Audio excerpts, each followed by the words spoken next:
Hey everybody, just going to take a quick break from the show to get you styled up with Stitch Fix. Shopping's hard. It's hard. With Stitch Fix, you get a stylist, though, who understands your style, your size, your budget, and they do all the shopping for you. Wow. This is excellent. Shopping, I'm telling you, shopping and figure out your style, it's overwhelming. Let somebody help you when it comes to getting dressed. We don't know what we're doing, so we let Stitch Fix help us out. A Stitch Fix stylist there. They know what works on us. We get the prices that make us look really good, and it feels good. You get some confidence boost walking around knowing that you're looking decent here. Oh, yeah. Yeah, we just give the stylist our sizes, style, budget preferences. We order boxes when we want, how we want, no subscription or any of that required. And they send called Just For Me pieces as well. Like, maybe you'd like this, and it's awesome. Outfit recommendations, styling tips. You keep what you love, you send back the rest. It's super easy. Yep. You can do it, and we are doing it because it's excellent. Personal styling for everyone. Get started today at stitchfix.com/STM. That's stitchfix.com/STM. Now back to the show. Hey everybody, just going to take a quick break from the show and tell you about Noom. Has Noom helped you? I believe it has. Oh, that's got an app. You can do tracking. It's terrific. It does. Noom builds personal plans that can meet individual needs. That's the thing. Takes into account any dietary restrictions, medical issues, other personal needs. That helps build a plan that works for you. And yes, so I know that you've had your own personalized program here that you've been working on. And it's weight loss This is weight loss results that last. They stick around because you get yourself into a lifestyle change. That's what matters. That's mainly it. You can't just say, I'm going to cut that out for a month and then go back to it. That's not what it is. So I'm glad it's helping you. That's great. And it really does. I like the psychology and biology-based approach here. Yeah. Noom Weight uses psychology. That's why they say losing weight starts with your brain, but it also takes into account your unique biological factors, Jimmy. All of your multitude flora and fauna that goes on inside of you there. Sure. Yeah. Stay focused on what's important to you with Noom's psychology and biology-based approach. Sign up for your trial today at Noom.com, Noom.com here. Based on 3.5-year study of actively engaged Noom users with minimum starting BMI of 25. Individual results may vary. Visit our website for more information. Welch's knows some things make zero sense, like why the algorithm knows your music tastes better than you do. But zero sugar and full flavor? We made that make sense with new Welch's Zero Sugar. All that passion fruit or tropical punch goodness and none of the sugar. You gotta sip it to get it. New Welch's Zero Sugar. Let's fruit stuff up. This week, in Tillamook, Oregon, an upstanding family takes a surprise trip to the coast, only for the whole thing to end up with inexplicable carnage and a nationwide manhunt. Welcome to Small Town Murder.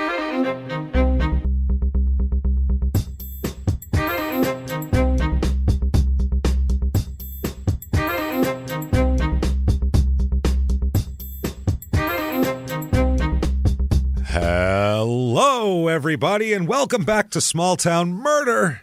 Yay! Oh, yay indeed, Jimmy. Yay indeed. My name is James Petrogallo. I'm here with my co-host. I'm Jimmy wasWhen. Thank you, folks, so much for joining us today on another crazy, wild. It's been wild lately, and it's not going to get any. It's not going to slow down any. We'll put it that way. This train is on a straight track toward Crazy Town. So before we get started, thank you for all that you do for us. You want to head to shutupandgivememurder.com right now, and you certainly want to get tickets to the virtual live show. Oh, we're so excited. October the 27th, Halloween themed. It's going to be creepy, gross, spooky, weird, whatever you want to call it. Just like a regular live show. If you've never done a virtual live before, just like a regular live show, just like you were going to a theater, except you're in your house, we're in a studio, but we're going to broadcast it the same way with the screen and the pictures and the whole setup. So fun. You go there, you go to shutupandgivememurder.com, or you go to moment.co/smalltownmurder. You get tickets, and they are good for a week. So 7 days after the show as well, so you can watch it a bunch of times. You can wait till Halloween to watch it if you want. You can do anything you want with it for a week. Good stuff. Get those tickets right now. Also at shutupandgivememurder.com, you are going to find tickets to regular live shows in person. Number one, this week, if you're listening right away, this week we're in Tampa. 2 shows at the Tampa Improv, September the 23rd, Friday night, and 2 different shows. So come see us in Orlando. That late show, I think, still has a few tickets. The early show's been sold out for a bit, so get your tickets to that the next night on September 24th. Thank you. Come and see us. We can't wait. New tour being announced soon, by the way, in the next couple months. Patreon.com/crime and sports is where you get all of the bonus material. So much good stuff. Every other week, you're going to get 2 new episodes. You get the whole back catalog for anybody $5 or above. A cup of coffee. So this week, what you're going to get is for crime and sports, you're going to get Sex Scandals Part 3. And you will have access to that and everything else. We're going to continue the Duke thesis, the Duke senior thesis there. And then there's a couple other crazy scandals to get into. A guy having to read his poetry to his sister-in-law in court. That's very weird. And then for small town murder, we're going to talk about how there's certain people who I guess you could call them lucky because they happen to be serial killers. And they just happen to be in the mafia at the same time. And so it's very odd when in every other aspect of life, being a serial killer really dampens all of your other prospects. Sure does. In the mafia, it makes you a star. You're a star. If you can dismember people in a bathtub in a social club's basement with little consequence to your own personal well-being, you're a star. So we're going to talk about a few of those people like Tommy Karate Patera and a couple guys like that. We'll get into that. Crazy stuff. Patreon.com/crime and sports. Quick disclaimer, this is a comedy show. It is. We're comedians. We're going to tell about an awful murder, obviously, or several in this case. And there's going to be jokes. But what we do not do, what we go out of our way not to do, is we don't make fun of the victims or the victims' families. Why, James? Because we're assholes, but we're not scumbags. That's how that works. And there's plenty of other stuff to make fun of, trust us, in every other aspect. So that said, if you think true crime and comedy should never, ever go together, maybe you won't like the show. I don't know, but you might like it. That's the thing. Give it a shot. Either way, no bitching afterwards. I don't want to hear it. We warned you. That said, Jimmy, I think it's time to sit back wherever you are out there, your living rooms and everything like that. By the way, the Milwaukee Shut Up and Give Me Murder at the Pabst was unbelievable. Our hair blew back. It was crazy. Even Jimmy's hair blew back. It was wild. So thank you for doing that. My legs. On everywhere. I think it's time to sit back and shout, Shut up and give me murder. Let's do this, Jimmy. All right. Let's go on a trip, shall we? We shall. Let's do it. We are going this week all the way to Oregon. Yeah. Up to the Northwest. We haven't had a regular length Oregon episode in a while, so it's been a minute. It's needed here. We're going to Tillamook, Oregon. Yeah, the cheese. And the ice cream. Yeah. They make fine ice cream. Lots of dairy. That's the Tillamook factory there. Is that where it's at? Oh, yeah. They're all about it. The whole town revolves around the creamery. I'm not even kidding. That's what it is. The kayaking and creamery. That's the whole town. It's in northwestern Oregon. It's west of Portland, over on the water there. Oh, it's all the way up there. Oh, yeah. It's about an hour and a half away from Portland. Oh. About 4.5 hours south of Seattle. And then about a little over 2 hours to Gresham, Oregon, which was our last full-length Oregon episode 240, long time ago, over a year ago. The threesome from hell, that was. That was a crazy episode, too. I remember that one. Tillamook County, this is, in addition to the town. Area code 503. This is a little town. Like, it's less than 2 square miles. Little town. What? Oh, yeah, little tiny town. And then there's, kind of forest around it. This is right outside of this town starts the Tillamook National Forest, which is a large area of forest. And that's kind of where our story takes place. I can't wait to learn more about that. It's pretty wild here. So nicknames of this town, the Land of Many Waters, they call it. There's a lot of water, so that makes sense. The Land of Cheese. Which that's better. I get it, but there's already a Wisconsin, and we were just there. Wisconsin's gotta be pissed. I don't care how much cheese you make there, you cannot overtake Wisconsin as the land of cheese. Like, it's every exit on the highway. Visit these 4 5-6 places that sell cheese right off of this highway in the middle of nowhere. There are kiosks in the airport that sell nothing but T-shirts and cheese. And cheese. You can get. And as you buy your shirt, pick up a bag of that squeak cheese. How about that? How about some curds? Because we got them. It's literally at the airport when you go and there's like the little stores that have like water and all that. There are big blocks of cheese. Like you're just going to walk around the airport eating that? Stick that in my pocket and get on this plane. Gnaw at it like a hand fruit. It's a huge block. It's like a pound of cheese. It's hilarious. That's the only place I've seen, too, that has, like, walking beers and walking cheese. Like, you can grab a beer and then a little sack of chease and go wander around the airport. Peel it back like a banana. It's true. So weird. Then there is the land. Then there's land of cheese, trees, and ocean breeze. And they made it rhyme at one point. I kind of like that. That sounds like a beer commercial ad or something. I'd like to see the dickhead that wrote it. No shit. Holy shit. Now, the history of this town, it's named for the Tillamook people, the Native American tribe that were here originally.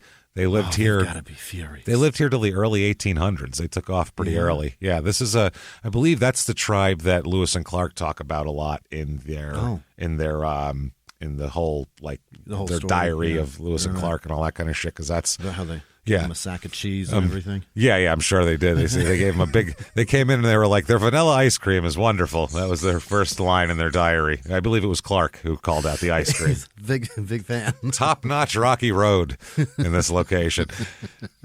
Settlers here, like white people, began arriving in the 1850s here, and Tillamook County was created in 1853. The first settler in the whole area, who came from wherever, probably a trapper, I would assume, is kind of people who would wander out this way. Guy named Joseph Champion, who came in 1851, and he had an interesting way of building a home here. This is interesting. Rather than the traditional way of just building something, he found a hollow spruce tree and lived in it. Yeah, why not? Why cut it down and build it into things? It's already built. It's built. He called it his castle, and then within a very narrow castle. Look at this, huh? He's just wedged in there. I'm feeling good. I'm going to get out to masturbate, though. I have no room for it in here. Keep knocking my hand into the door. God, I have it's calloused and broken apart. It's all cut up. My hand's just broken. So then a bunch more settlers came, and they were all bachelors, bunch of single dudes, because you're not convincing a woman to come out here with you. She's like, I'm not going there. There's no. Right. The guy lives in a tree? No, I'm not going somewhere where your friend lives in a tree. Sell that to a castle. Sell that to your wife. No, my friend lives in a tree. He said it's too super cool. We should just move there. He lives in a tree, and we're gonna fucking move. Who is this idiot that lives in a tree? That's not getting sold at home at all. Are you telling me he's got a tree house built up in the canopy? No. He lives right in the fucking trunk. Hollowed out. We could do that too. I'm not living in a fucking tree with you, Bob. I'm not doing it. Okay. This is bad enough where we're living now. I'm living in a fucking tree with you. You don't know how to build anything. You won't build it because you don't know how to build. We've been through this before. So remember Western Pennsylvania? You remember it? Yeah, I do too. Didn't work. Had to have friends help. That's why they're bachelors that come out here. Yeah. So in 1852, the first two families arrived to try to make their homes here. Yeah. And more people came after a little while and that sort of shit. By 1854, they had an election and they were, had a school and all that kind of shit. So they started cranking up a community. They laid the town out in 1862 and opened a post office a couple years later and all that kind of shit. During World War II, the United States Navy operated a blimp patrol station near this town. You'd see the naval blimp flying around here. Okay. The station was decommissioned in 1948, and now it's the Tillamook Air Museum. So they would have the blimp just, I guess, go up and down the coast patrolling because you could see probably a long way up and down. It doesn't use a ton of fuel. Slow and steady. Yeah, it's probably just more efficient than a plane, probably, I would assume, than a jet or whatever. So the reviews of this town, well, there was no jets, but you know what I mean. The reviews of this town. What year? The 19th? World War II. There were no jets. No, there were no jets. Reviews of this town. Here we go. 5 stars. Okay. Oh. I love the small town feel, but there's enough tourism to create a larger city feeling. Many land areas are protected, so you can see local wildlife without barriers. That's wonderful. So that sounds nice. That's good. Get attacked by something wild. Get attacked by a grizzly bear. Come on by. Looking for Bigfoot? Maybe you'll find him and he'll eat you. Come on by. Come through squatching. That's right. 5 stars. Awesome small town, friendly folks experience! !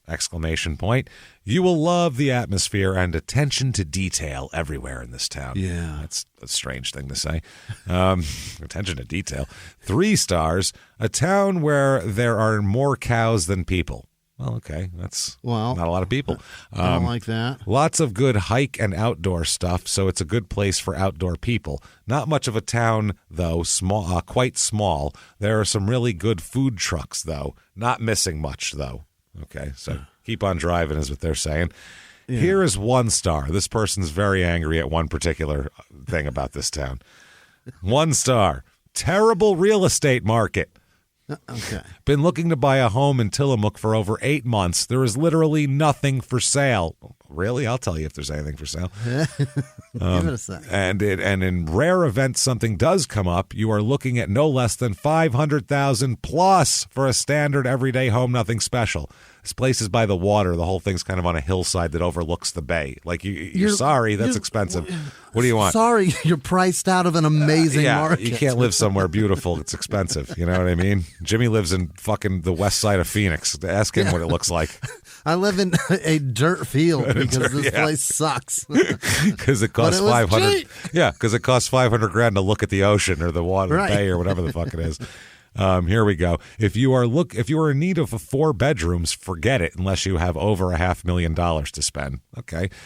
Realtors around here just pricing at whatever they want because there's no inventory, and eventually someone will overpay for it. That's called commerce and supply and demand. If there's no inventory. Welcome to capitalism. What do you want? Low inventory. I believe that was day 1 of economics. They go, when there's less shit, it's more expensive if it's got a high demand. That's the first thing they told us. When there's a surplus, it's cheap because guess what? Nobody wants it. Especially if the demand is low.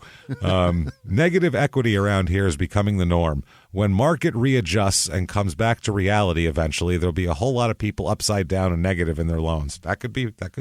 A few years from now, those paying these extraordinary exorbitant prices will eat it. Good luck. This person hopes. They are hoping for doom and gloom. Wow. That was from mid-2020, and I can tell you the prices have not gone down there. So, all right. Yeah, if you bought then, you'd be making a profit right now if you sold. So people eat it. People in this town, 5,438. So that's a lot for this small area. 55.5% female out of male. So that's way higher female than male population. It's all the ice cream. I get it. It's got it. Yeah, they're just. I love ice. Yeah, I know. It's who doesn't love ice cream? The ladies are like, I like the ice cream there. We're going there. Those waffle sandwiches that they make are insane. Those are good. Waffle cone. Good products. Good product. Tillamook's killing it. Their cheese is good too. Fine product. It's a solid product. The median age here is 34. Most of the people here are like, a lot of the big age groups are 25 to 34 and 0 to 4 years old. So young families with children type of deal. 40% married, which is lower than the national average. Right. Single with children, 30%, which is double the national average. A race of this town, it is 80% white, 0.0% black. How do you do that? There's over 5,000 people here. There's not there's not a black guy. You don't know, like, oh, yeah, the black guy. There's not one black guy? Is it just weird? Is it 12 or 15 nationwide? It's 12.5%, almost 13%. Yeah. That's how did you do that? 0.2% Asian, which for the Pacific Coast is extremely low as well. 15.3% Hispanic. So there you got that. And 28% religious, which is super low. It's usually 50%. And it's spread out pretty good, mostly other Christian faiths, so not a lot of anything there. 0.0% Jewish, though. That is definitely not around here. And we have in this county, in the last presidential election, 47.8% Democratic, 49.5% Republican, 2.8% Independent in Tillamook County. Interesting. Unemployment rate here is a little higher than the national average. There's more like agricultural jobs and shit like that here than other forestry, fishing, that sort of thing. Weed? Probably weed at this point, maybe. Yeah. The median household income here, though, $33,393 a month, a year, which is so low. Way lower than the national average. That's over $20,000 less than the national average. About 45% of the people here make $30,000 or less per year. So, oh my, yeah, economically not great. Cost of living, 100 is average. Here it's 99, so that's not even that low. No, that's not good at all. And the housing is high. The median home cost here is $327,200 here. So it's tough. If you're looking, though, if you want to find a place, it's going to cost you, like that person said. We have maybe you can find a hollowed out tree. We don't know. We have for you the Tillamook, Oregon Real Estate Report.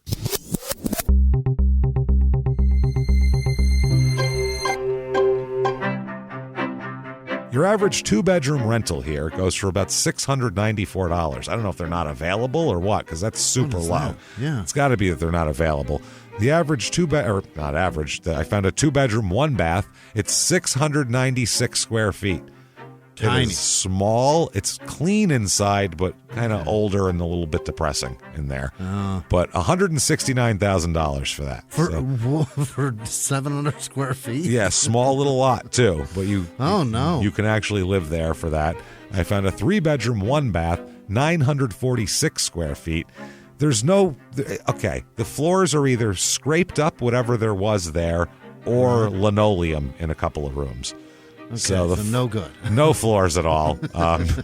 But it's $190,000 for that, too. Okay. So make something of it. Work. You can, but then if you want something that's just put together and nice, 3-bedroom, 3-bath, T-bowl for each and every B-hole. There you go. 1,569 square feet. Doable. Nice. It looks really nice from the outside. Nice interior, clean, nice, newer. Not a lot of yard there. It's a small lot, but it's on a hillside overlooking the shoreline. Oh, boy. The view is absolutely unreal, and you can hear the water from there. Beautiful. $650,000 for that.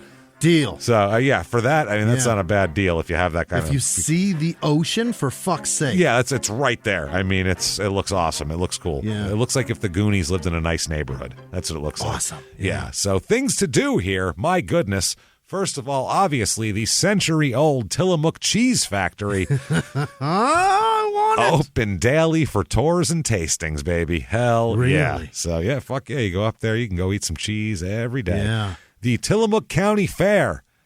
Okay. Shit, yeah. Okay. The annual Pig and Ford races. What? Our world Pig-N-Ford.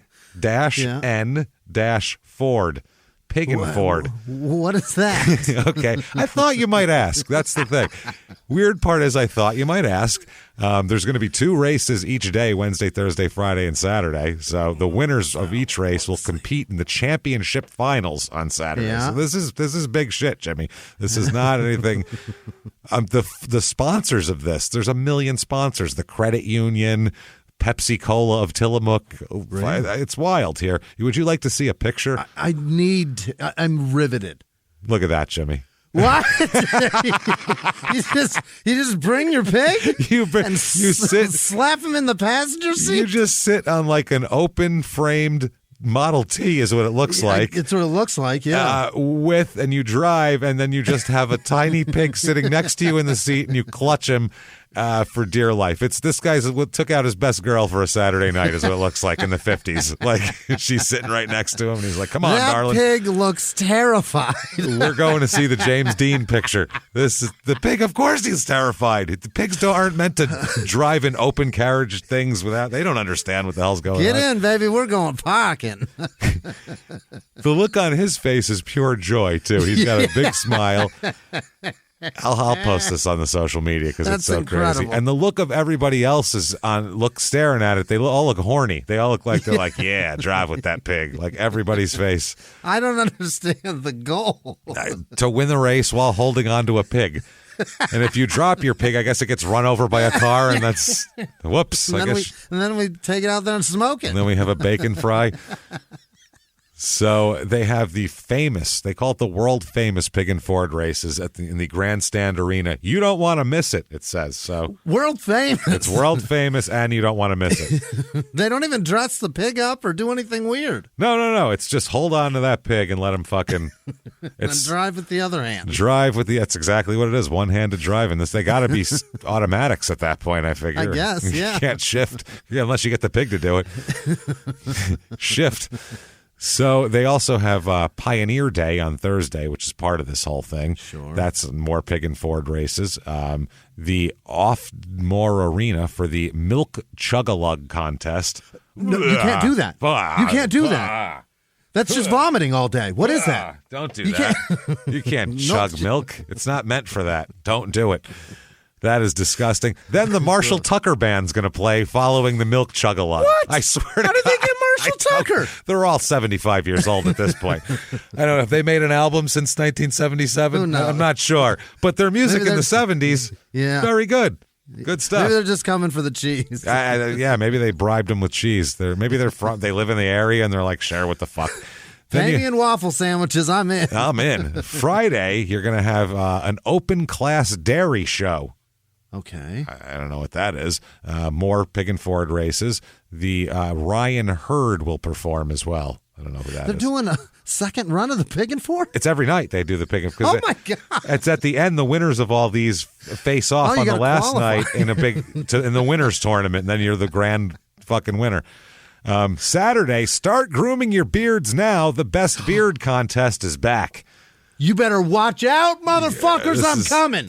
There's a lot of competition up in this area, Jimmy. This is some serious. I look like a bitch up there. This is some serious. Yeah, these people like hang out in the forest, and this is a different kind of beard. I look like I'm still in high school. They have sparrows living in it and shit. Yeah. And then what else is there here? Yeah, Paramutel horse racing in the Grand Arena. I don't know what that is. Fair food, all sorts of shit. Then Salsa Steel's going to be playing in the courtyard. Why don't they just have Marshall Tucker play every night? How much to play every day, Marshall Tucker? Dr. Fun and Dr. Good, balloon artists. Wow.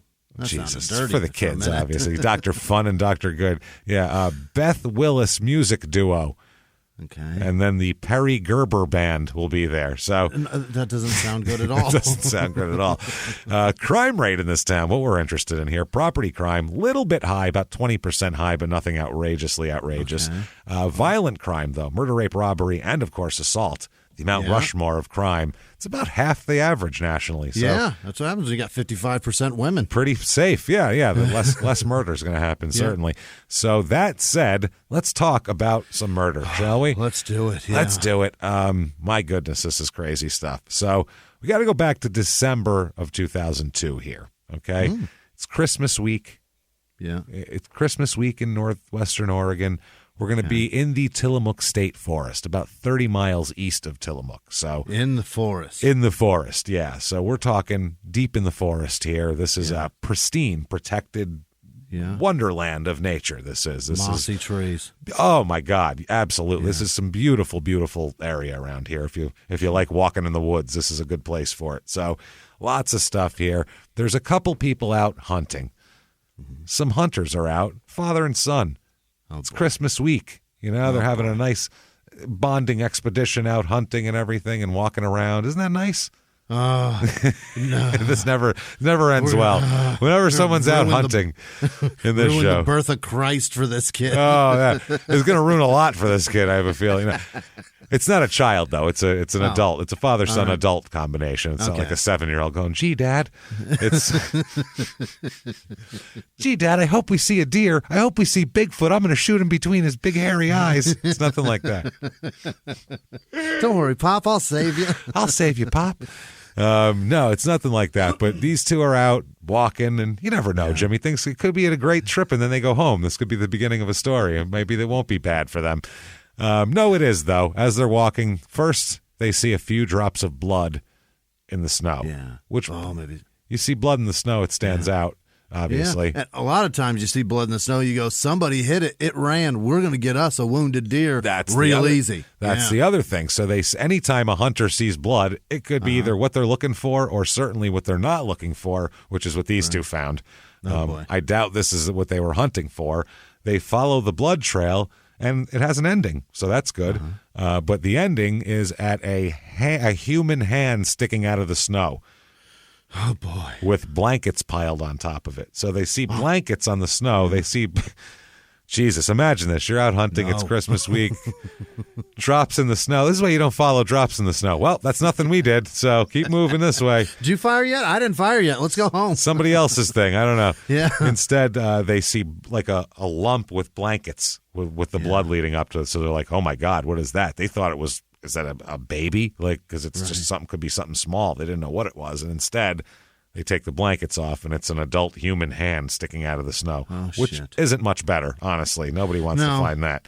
No. Nobody, either there's a body attached to it, or worse, it's just that, which is even more disturbing. So there's no good there's no good answer there. You know what I mean? No. Like, it's like that John Mulaney joke about seeing an empty wheelchair on the sidewalk, and you go, I hope it was a miracle, but probably not. Probably not. Yeah, that's what. Or no, the tipped over wheelchair on the sidewalk. Yeah. So one of those type of things. You go, shit, this is bad either way. So these guys, hunting's over. Day of leisure in the woods is all over with now. They run to the nearest phone they can and call police. There's a convenience store a few miles down the road on a turnoff. Okay. They get in there and they call police from there. Obviously, this is 4 miles north of Oregon Highway 6. Highway 6 goes right through the forest out of Tillamook. Like it cuts through it to the northeast. That's got to be the worst phone call you've ever made. 911, what's your emergency? I found a dead body. What's the address? Well, shit. Well, 4 miles north of Route 60 or whatever the fuck you just said. Due north of the old barn. God damn it. Shit. I don't know where the fuck it is. So that is tough. This is on a spur road, they call it, just like a little off road, off of Drift Creek Road, north of Oregon Highway 6. So this is, it's out there, man. It's out there. This is where you go hunting. I mean, I guess in the middle of nowhere. So they're looking all over the place. They find the go where the hand is first. Mm-hmm. That's where they first go, and they find the body of a woman there, and she's in the snow, so. Probably deceased, pretty frozen and definitely dead, certainly here. So it's a woman named Renee Morris. She's 31 years old. Oh, they got a name quick. They get a name out of this. Yeah, they find her. More on her in a moment here. They start to state police find blood kind of in other areas too. Elsewhere. So they think, okay, well, let's search this area and make sure that this is our only body. We could have...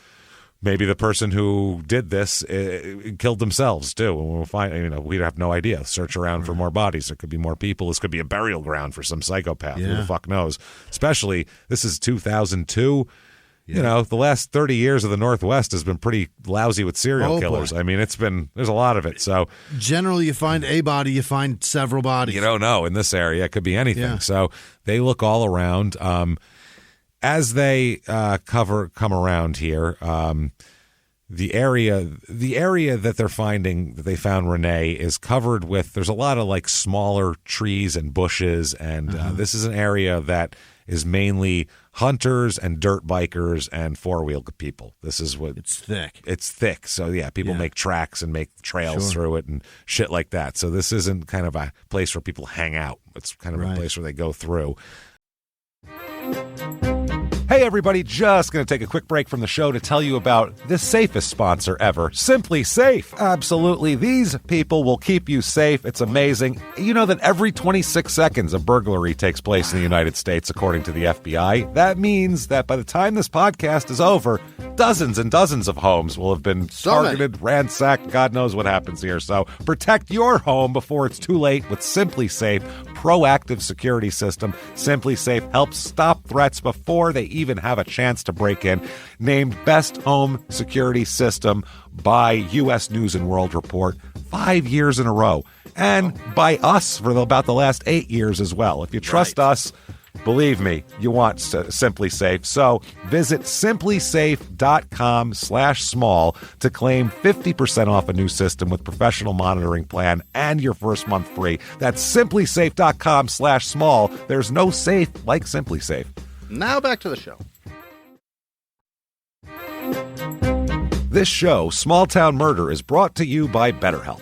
Get yourself some therapy, everybody. Honestly, here. We often hear about, red flags that you should avoid. Hey, that's a lot of a thing. It's become a real phrase now, real cliche. Yeah. But why don't you focus also, you look at like green flags in friends and partners. Look for good things as well. Right. And maybe you're not sure what that looks like, though. Therapy can help you figure that out. What are positive things? What are the green flags? And then you can practice them in your relationship.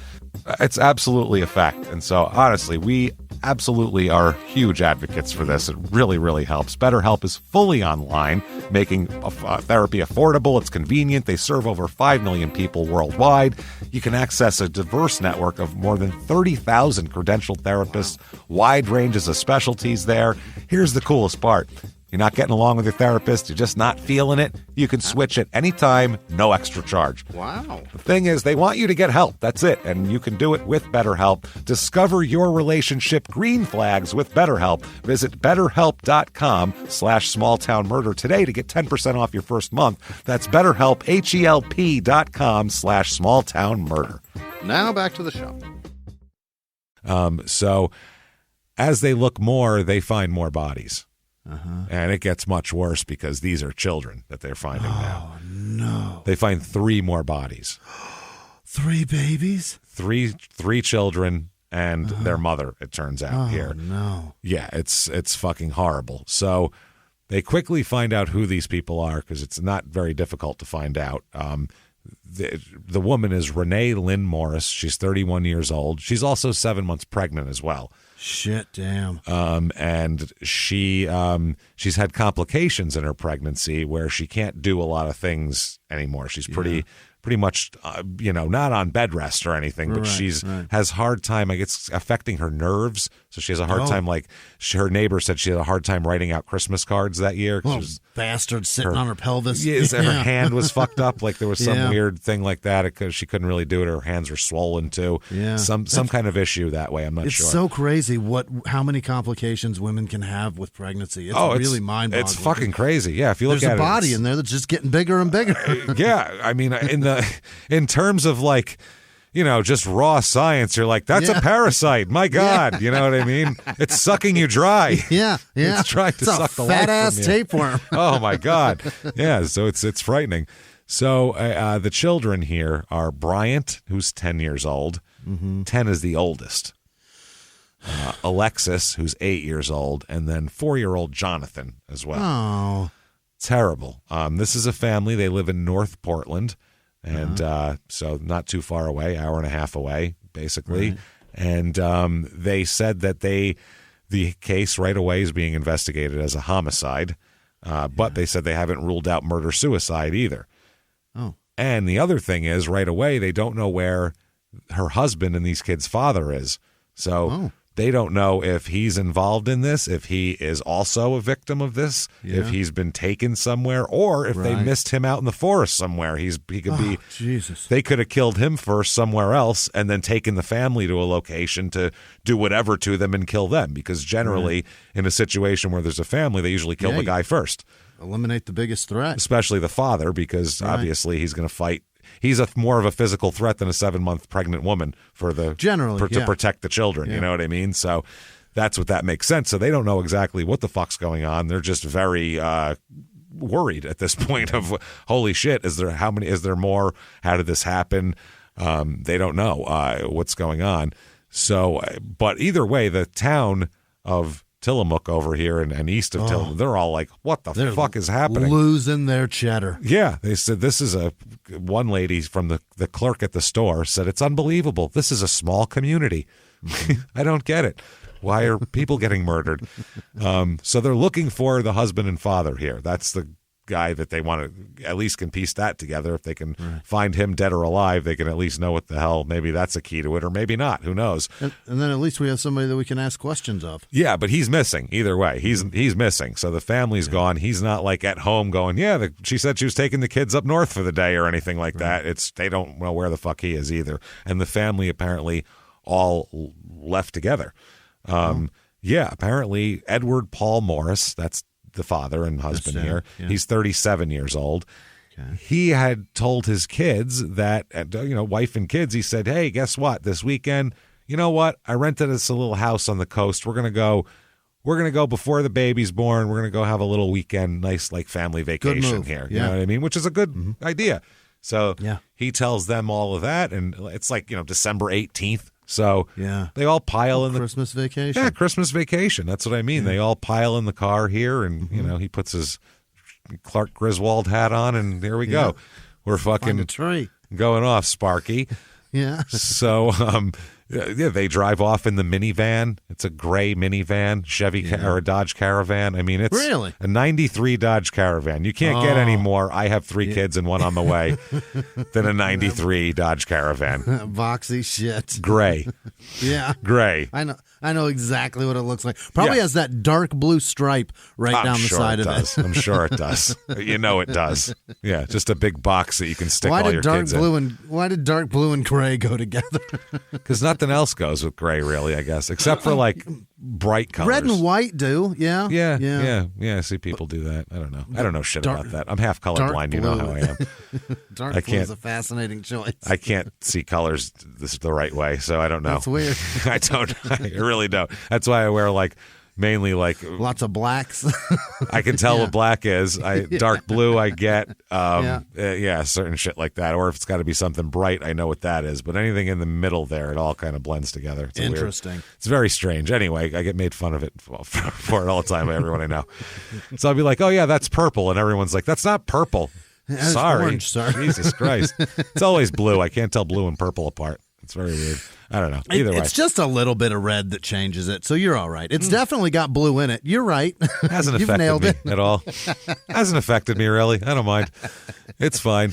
So they're looking for him. The family was last seen pulling out of their Portland neighborhood in the minivan. The family truckster. They're going. Yeah. And they said they obviously want to find him. They don't know if he's a person of interest or a victim, so they don't know what the fuck's going on. They don't know if maybe he left them at a campsite to go get some supplies and who the fuck knows? They have no idea at this point.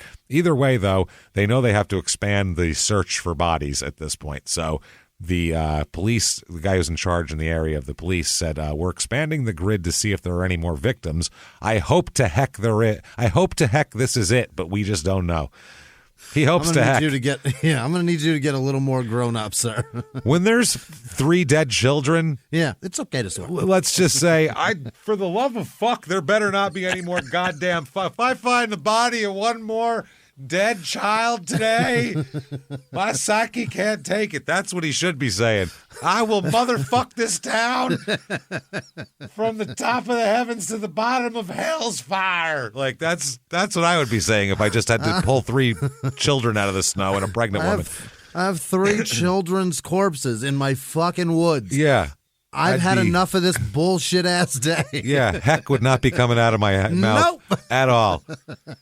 I find one more fucking child, I'm going to lose it. I'm going to lose my fucking shit. You mark my goddamn words, you cocksucker. Thank you. And I'll find out tip your police hat and you walk away. Fucking responsible. Yeah. I mean, what else can you do? Say, I don't care. You can print it however you want to print it, but that's what I'm saying. So that's all I got in me right now. Say what you want. Sweeten it up if you like, but guess what? And the guy said, I hope to heck. That's it. Maybe that's what happened. Get some extra ink on your ribbon right next to your asterisk, because here we go. No shit. So they said, they don't know. Maybe Dad's the 5th victim. They're not sure here. So there was the Morris family ended up being reported missing to the Portland police, which is a very strange thing. They don't know who reported him missing, who reported the family missing.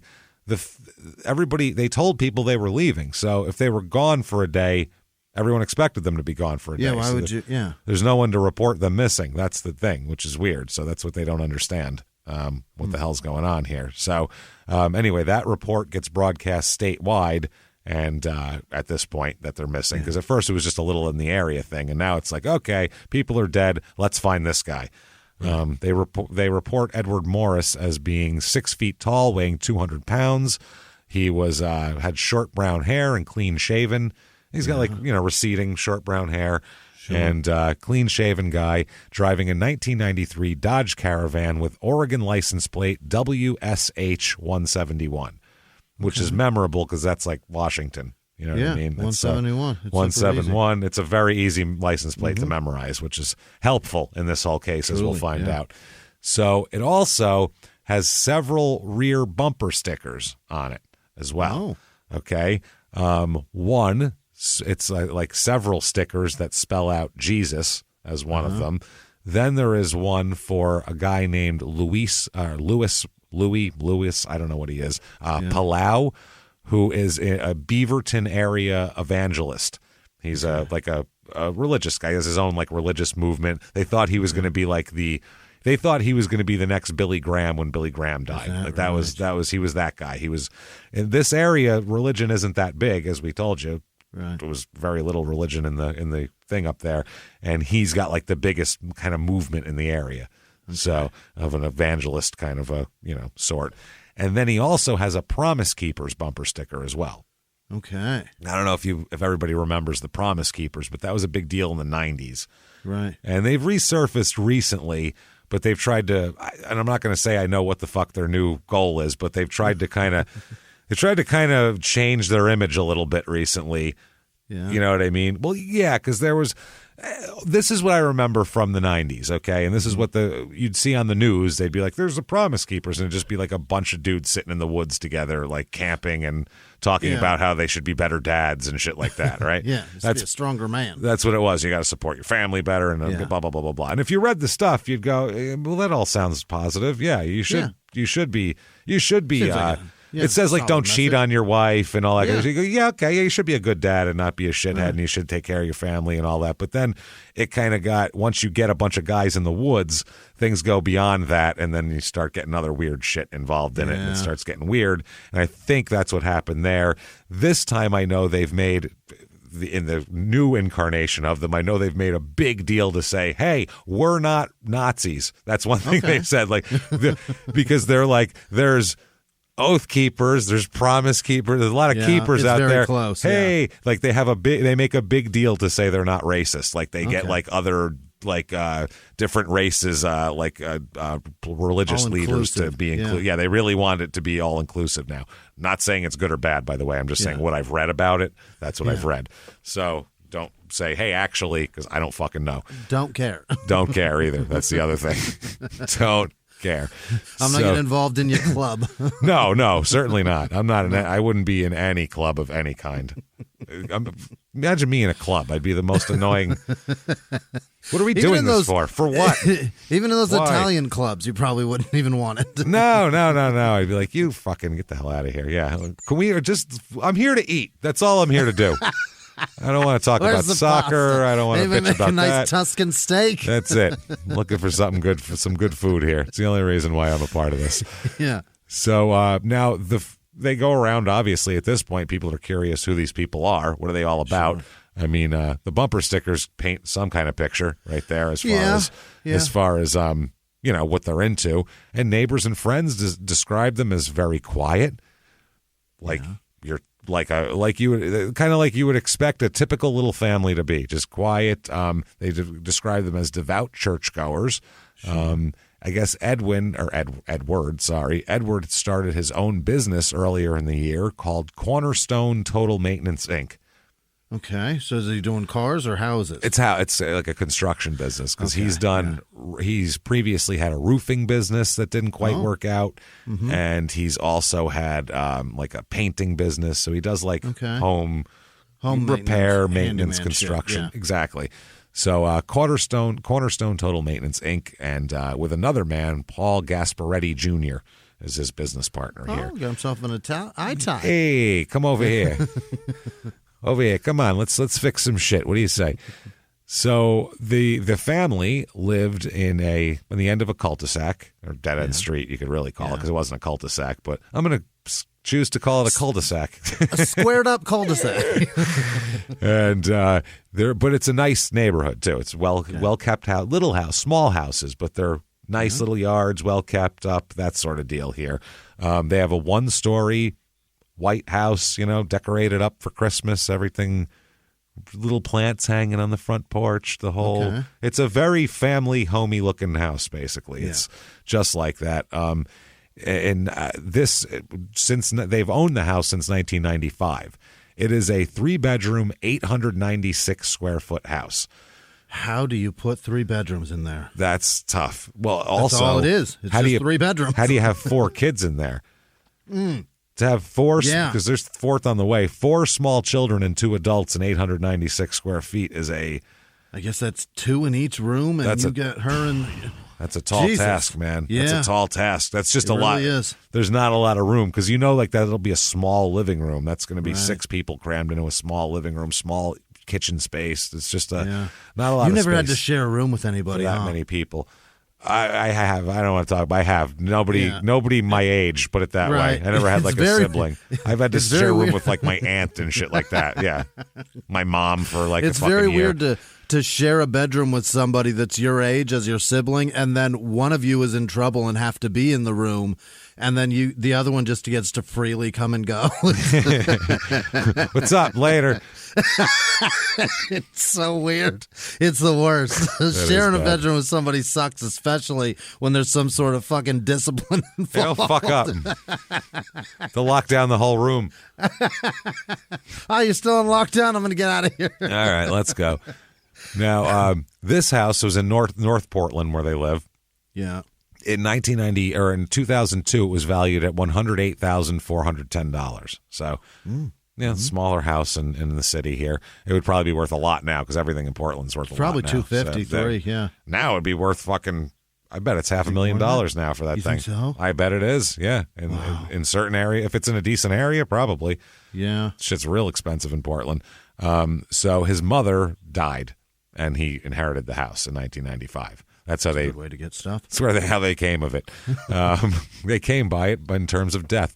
So a neighbor of theirs, this is the ultimate neighbor in the case of a missing family, is a woman named Pearl, who's 85 years old. That's every case should have a Pearl who's 85, because she knows everything about all of her neighbors. She does, She just looks out the window. She knows their license plate numbers. She's about to bequeath that house, too. I was going to say, hopefully she has a kid to move in. So I feel like that's this neighborhood's thing. Everybody's of a certain age. They die. They give it to their kids, and they grow up and die. A turnover. Yeah, there's a turnover. Pearl's overliving the turnover. That's her problem. This neighborhood's in a way of getting in a process of getting more youthful. In about 5 years, it's going to be a lot more youthful. We could just kill Pearl off this neighborhood. I hear her oldest son has a couple of kids. This could be good for us. It would be nice. So now, like I said, she said Renee was pregnant, 7 months. The family, apparently they were very, very, very afraid and paranoid about danger in the outside, like kids getting in some sort of danger. Crime scared them a lot. They were very much, don't let the kids go outside because they'll be murdered in a moment, basically. You know what I mean? It's not safe out there. It's when. It's going to happen. Yeah. I mean, look at it out there. You watch the news, they're going to be murdered, obviously, I'm sure. So they don't even let them, they homeschool the kids, not because they think they can give them a better education. Maybe they can, I don't know. But they homeschool them because they say it's too dangerous to send them to school. They'll be killed. So that's one thing here. They attend the St. John's Wesleyan Church in North Portland, and the upcoming Saturday before they leave, they left during the week to go on this trip for a few days.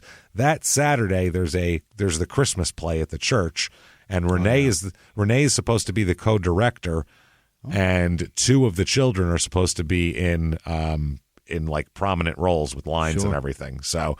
Yeah, they've done this before. Everybody says the kids were the most well-behaved kids on the face of the earth. Like they're Yeah. Well, you got fear instilled in them.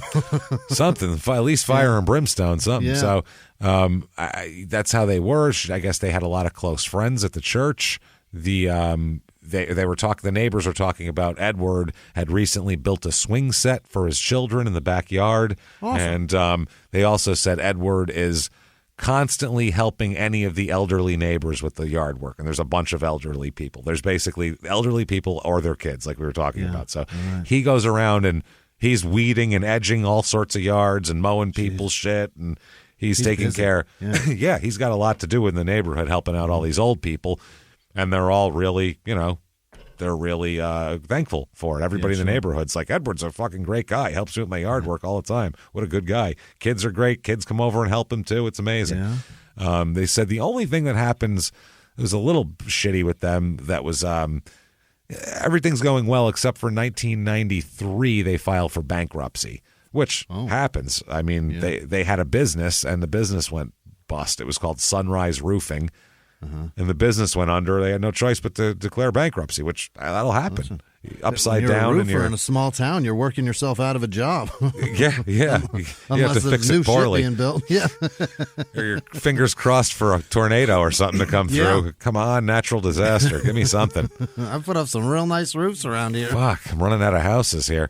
So, yeah, I guess apparently that they had to file for bankruptcy for both themselves and the business at that point, which, I mean, I know a ton of people that have had to declare bankruptcy. That's nothing bad. But Edward would try again. He always tried to start a new business, and you have a family and kids. What are you going to do? Stop and go, I don't know, fuck it, I guess.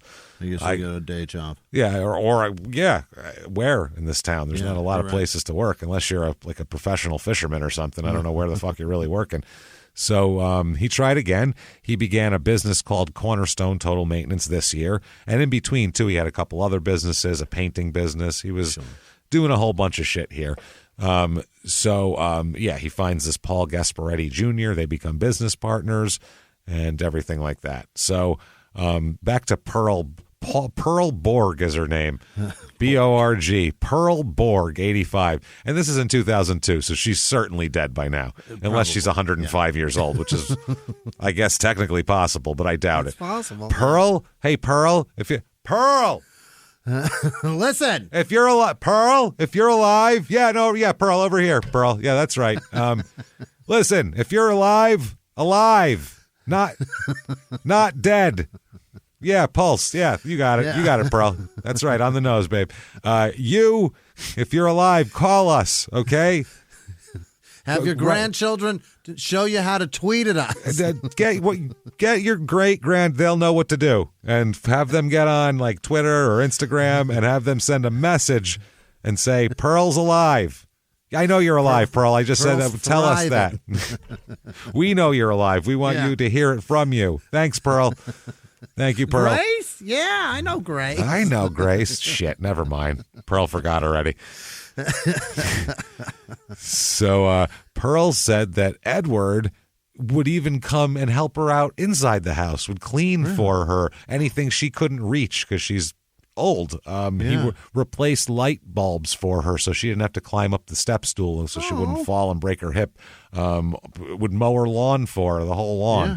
It's a pain in the ass to mow a lawn. If you're mowing several lawns, that's a lot of work. You got to really like somebody to mow their lawn. And that grass is so fucking wet. That takes a while. It's a wet, thick grass, too. Yeah. It's a lot of rain. It's growing in. It's a lot of time to do that. Absolutely. She said, quote, Eddie was always busy, but he was always my handyman.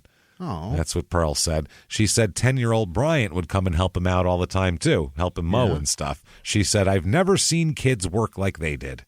Oh. So Pearl is just absolutely impressed by the whole thing. She is horrified to hear that Renee and the 3 children have been found and that, and that they can't find Edward. And she's horrified. She said, I can't believe that. I just really can't. She doesn't know what happened at all. And another neighbor named Donna Babbitt, she says she never spoke to the Morris family, but she saw the kids through the backyard fence there. I never spoke to them, but I sure was nosy. I sure snooped on them a lot, I'll tell you what. She, the wife, you should see what she wears to bed. I don't know, it's a little risky, let's just say that. Never talked to him, but through the fence slats, I'm a fucking creep. I am a creep. Wow. I do live 4 houses down, but through my telescope, if I sit up on my roof, I can see pretty much everything right into their bedroom, the backyard. Right through the fence slats. That is incredible. She said here that she saw that Edward built them a wooden swing set with a slide. He built it from his own plans and shit. He didn't buy a kit or anything like that. That's awesome. She said they had darling little kids running around in the backyard. I heard them out there laughing and talking with their little kids. So there is literally nothing that would make the police think that Edward killed these people, and there's no affair they can find. They can't find anything that would. He's not he's not $100,000 in debt to the mob. There's It's a shockingly loving family that they're all disappeared. Well, they're all dead, and Dad's disappeared. This is people that you don't hear about on our show a lot. This is, you know what I mean? This is all nice people that are playing and laughing with their kids, not it's usually chasing them around the trailer with a belt. It's a different. We find a suspect or 2 or 3 real fast. Yeah, it's one was mad. They were mad. He was mad because they wouldn't let him use their poop bucket. That's what they were. He came by. He was too high and drunk on meth and Thunderbird, and they said, "You ain't using my poop bucket." And he said, "But I'll need you to use your poop bucket." And then gunfire ensued. That's a lot of our shows. I'll trade you this purple drink for that. We've had purple drink recently. So she said, they were a perfect little family. Another one, Ruth Meskey, who lives 4 houses away. She is the neighborhood mailwoman also. Okay. So she sees it and talks to everybody walking around. She described the family as wonderful and Edward as, quote, super nice. Super nice guy. She said, quote, never heard him yell at her or the kids. And the kids never yelled. They were so well behaved. I love that. They're just out in the back. Every time anybody sees them, they're all just laughing and smiling and doing weird family shit that I say weird because I mean weird to my. Because I never experienced that. No, coming from dysfunction as we both have, neither of us were like, oh, this is great. We're going here. Let's all hold hands. No, it was never any of that. So this is pretty this is wild and foreign and sounds wonderful. It really does sound idyllic. So, she also said, Ruth, that if the church had a fundraiser, they'd always come around to help out and be there, and they're just good people. The phone, if you called their phone at this point in their house, you would get their voicemail, obviously. Their family voicemail, home. Stop it. It's him speaking. It's Edward, and it says, quote, thank you for calling the Morris family. We hope that the Lord is blessing you today, and we would ask that you would leave a message. But we are probably just not able to get to the phone prior to the voicemail picking up. That is so kind. It's the kind. What? That's so polite. That's very straightforward. That's so foreign to everything. This is so. Thank you for calling. Mine was.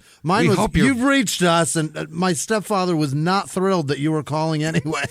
He didn't hope that the Lord is blessing them today. No, that wasn't part of it. Really? He was, I imagine, hoping you'd hang up before the end of this thing. He says at the end, we ain't here. We ain't gonna be here for a while. So leave a message if you want. Either way, go to hell. Click. It's a different message. And we hope the Lord is blessing you today.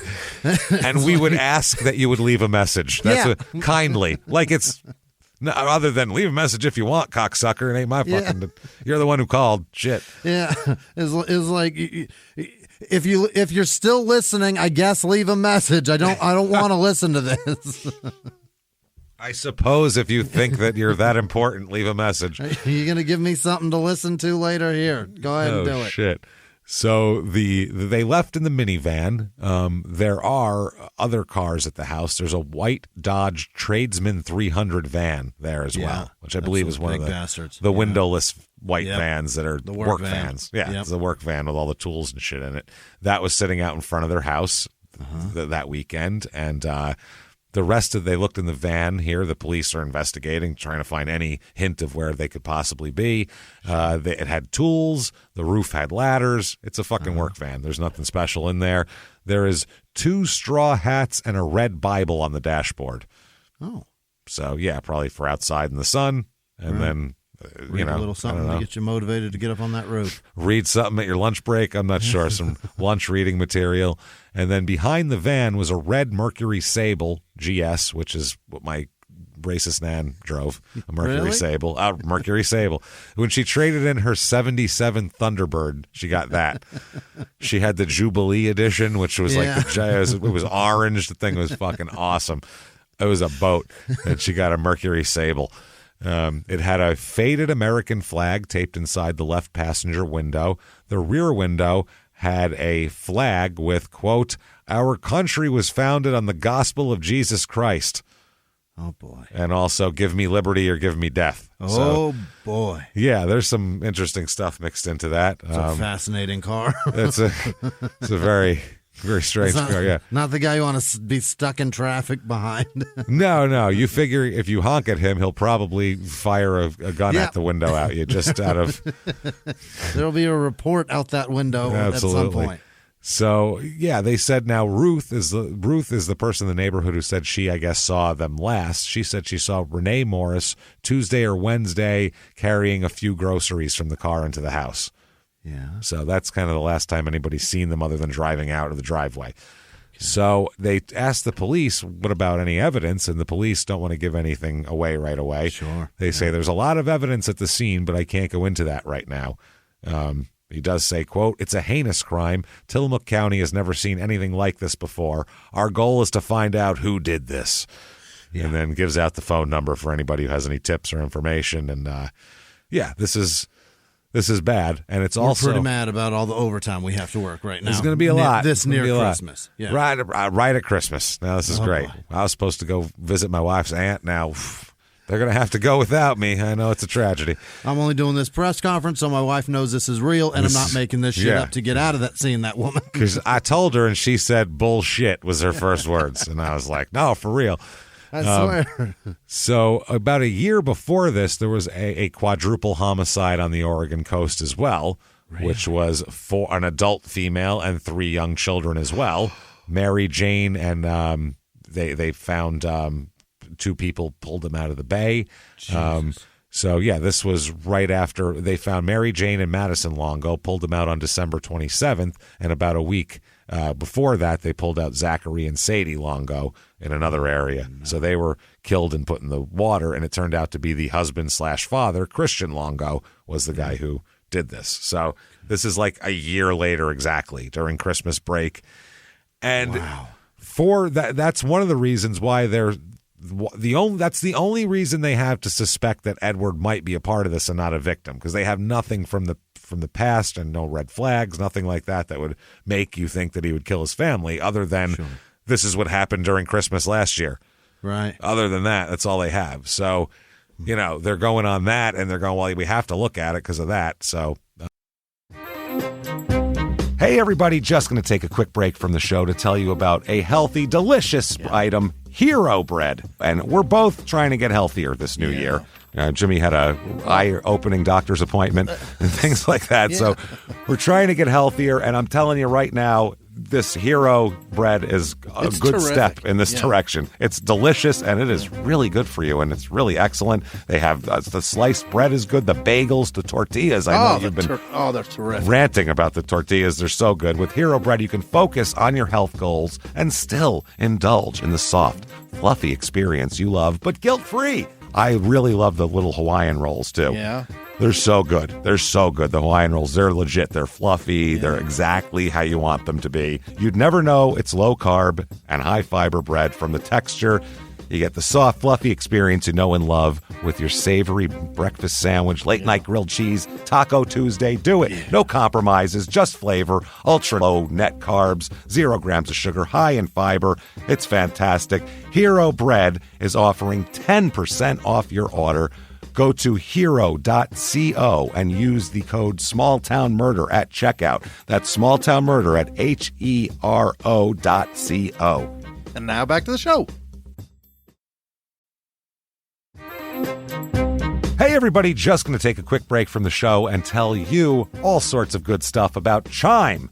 That's what I'm talking about. There's so many extra fees you have to pay in life. Everything You go to the airline, there's an extra ticket on that. There's extra fee on your, every fees and fees, hotels, fees, all this type of stuff. We're trying to make progress, and the next thing you know, here comes another fee coming at you, and it's more money than you expected, and your whole math is thrown off, and it's awful. Learn more at chime.com/smalltownmurder.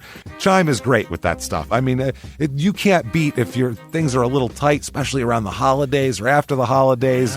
You need that money a couple days early, or you go grocery shopping. You got a car payment due. There's so many things that don't cross over exactly how you want them to cross over. Make progress toward a better financial future with Chime. Open your account in 2 minutes at chime.com/smalltownmurder. That's chime.com/smalltownmurder. Feels like progress. Banking services and debit cards provided by Bancorp Bank N.A. or Stride Bank N.A., members FDIC. Spot me eligibility requirements and overdraft limits apply. Boosts are available to eligible Chime members enrolled in Spot Me and are subject to monthly limits. Timing depends on submission of payment file. Fees apply at out-of-network ATMs. And now back to the show. Now, during church that weekend, there's small memorials for them with pictures of the kids and Renee. Right. And Edward Morris's Edward's father and Renee's family went together to the service, obviously, to grieve and everything like that. And it's hard on them too, because they don't know who did this. Yeah. For Edward's family, they don't know if these people are suspecting that their son did this too, so they're like, it's got to be kind of uncomfortable. But they had a 90-minute service. Renee Morris's mother, Pat, spoke about her grandkids and said that the 8-year-old Alexis sang like an angel, and 4-year-old Jonathan was looking forward to playing soccer next year. He had already gotten his soccer shoes and all that kind of shit. Very Kid's sad. about to be in kindergarten, for God's sake. Yeah, very, very fucking sad shit. She also brought up that 2 years ago, they had a baby who died after 2 days. Oh, my. Baby was born with complications and died in the hospital after 2 days. Yeah. So they were recovering from that, and then she got pregnant, and that's been like their, oh, okay, hopefully this will be better this time. Yeah. So they've been looking forward to this child coming in here. So Renee's mother said it was a very difficult time. If one of them has to go, she remembered her daughter saying of her children after the infant's death, if one of them has to go, we are all going together.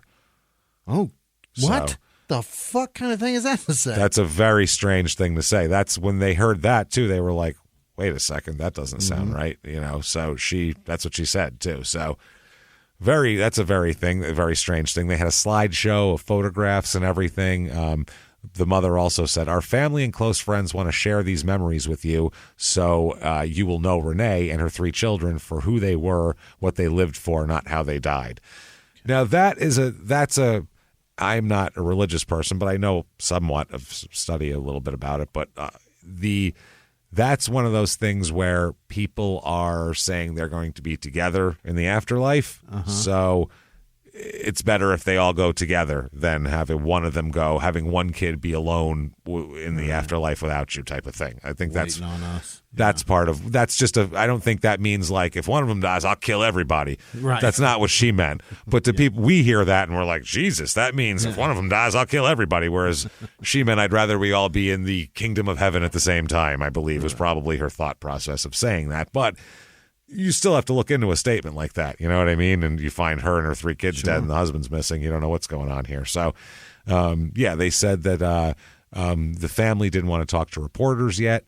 The spokesman for them said, we have to realize that what that family's going through right now.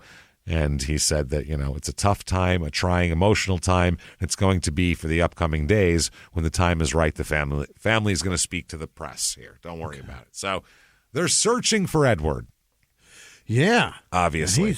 Where the fuck is he? Got to find Edward here and see where he is. Dead or alive, they got to find him just to know what the fuck happened here. So January 3rd, 4th in this area, 2nd, 3rd, 4th. He's still gone. 2 weeks. It's been 2 fucking weeks. They still can't find him.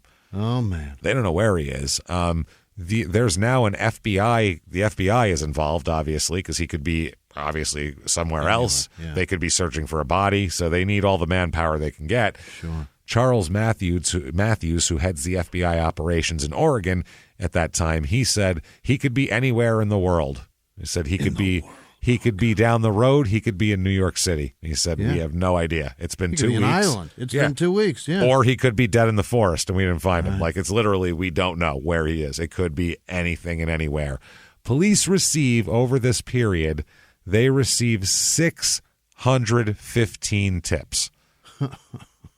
615 tips. How do you begin to investigate all of that? How do you sift through this? And the fucked up part is, as we'll see, a lot of these tips are really credible, and some of them are, and some of them aren't, actually. Yeah. There are people that are positive they saw this exact thing with that exact thing, and they didn't. That's the thing.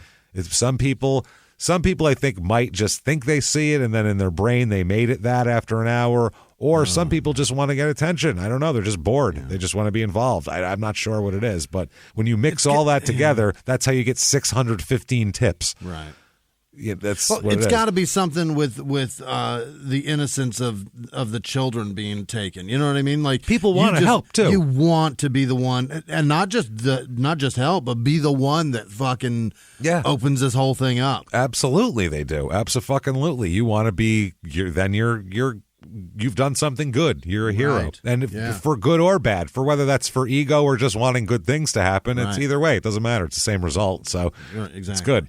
So, they said they got 615 tips. They said the only thing they do know is that on December 19th, which was after they had left for the forest here, for the coast and ending up in the forest, he was at his home in Portland. After they left? After they had left, yes. Edward was back home in Portland. 9:15 when he talked on the phone with a friend from his house. So there's a record of the phone being used, and his friend said, I talked to him at 9:15 that night. And the records all match up here. Then they're also pretty sure that this is what they have, the trace of it. They're pretty sure that he checked into a motel in the Dales at 10:30 a.m. on December 20th. Uh-oh. He paid cash, though. Yeah. And the name in the registration wasn't Edward Morris. It is Jim Elliott. But the guy did not show identification as well. The guy had told them that he didn't have identification. He got mugged or something, so they let him have a room because it's some fucking motel. What do they care? We got $40. Great. Hand it over. They don't give a shit. Jesus Christ. Please don't kill any prostitutes in there. That's all they care about. It's messy. We'll clean up in the morning. Yeah. So he checked in under the name Jim Elliott without giving any identification there. And Jim Elliott has a significance, by the way, this name, as we'll talk about in a little bit here. So the van was last seen, his van, the gray minivan's last seen at the motel at 1 a.m., and it was gone when a clerk checked the lot at 6 a.m. to see who was in there. So make sure there was nobody, just because some people will pull into the motel parking lot and just sleep in their cars. Yeah. So the clerk will go out and tell people, hey, get a room or fuck off. You know what I mean? This isn't a fucking RV station. This is a hotel.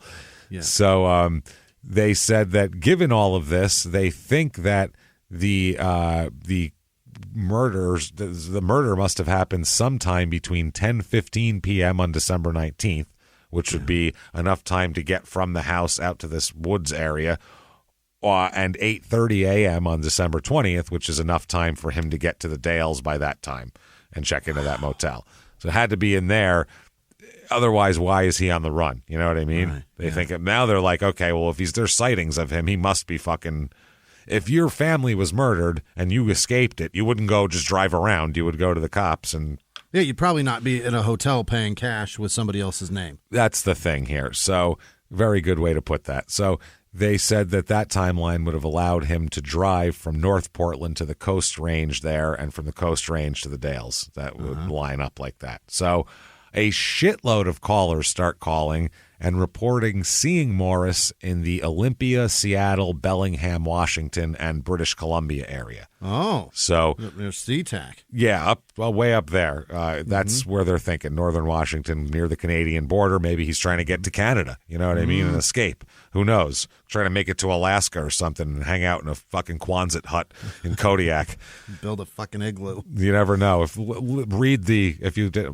Listen to the Kodiak, Alaska Express episode from a couple weeks back. Quonset huts. It's a very easy to disappear up there. Oh boy, you can disappear easy. So the search for him, so it veers from Seattle to Canada. They're investigating the area around the Dales. They're doing all this shit.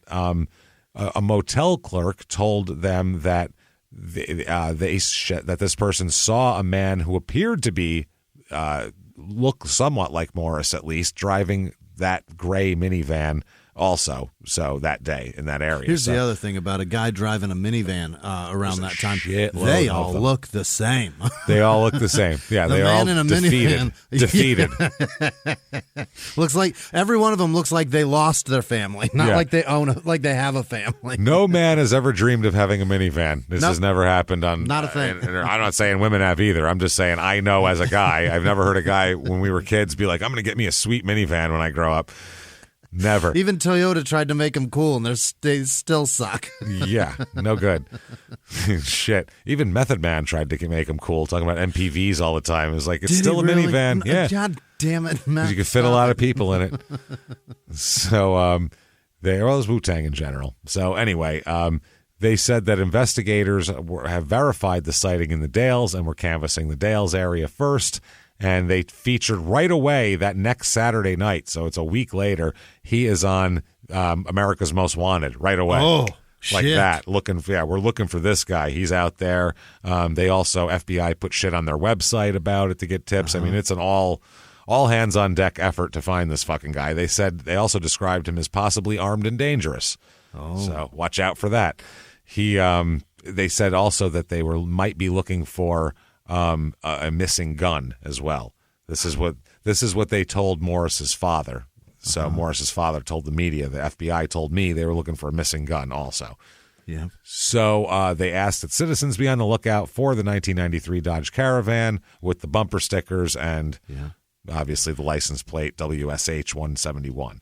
Yeah. So, like I said, a lot of sightings in British Columbia as well, in Canada. Tons of sightings up there. Absolutely here. Tons of them up there. Then a woman spots his van in Abbotsford, British Columbia, okay, just across the border in Western Washington into Canada, okay? This was December 28, and the authorities consider it to be very credible. This is a week after the last sighting of him, which they thought to be credible, which was the last shore sighting of him, which was at a filling station in Edmonds, Washington. Okay, December 28th. Yeah. The FBI did say, however, he could be anywhere. This is just where we think he is, and we don't know. So they said, we're still looking into the tips we've received from the British Columbia area. They said the December 28th sightings considered credible. And they spoke with the Abbotsford Police Department and said they're on the lookout. It's a popular border crossing for Americans heading to Alaska in the spring and summer. Oh. So, but not in December usually. Not in late December, early January. That's a little different. It's hard to say vacationing in the tundra.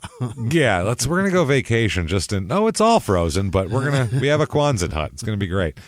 So he said that this person said a woman noticed a gray van and the Oregon license plates while waiting at a red light around 10:15 a.m.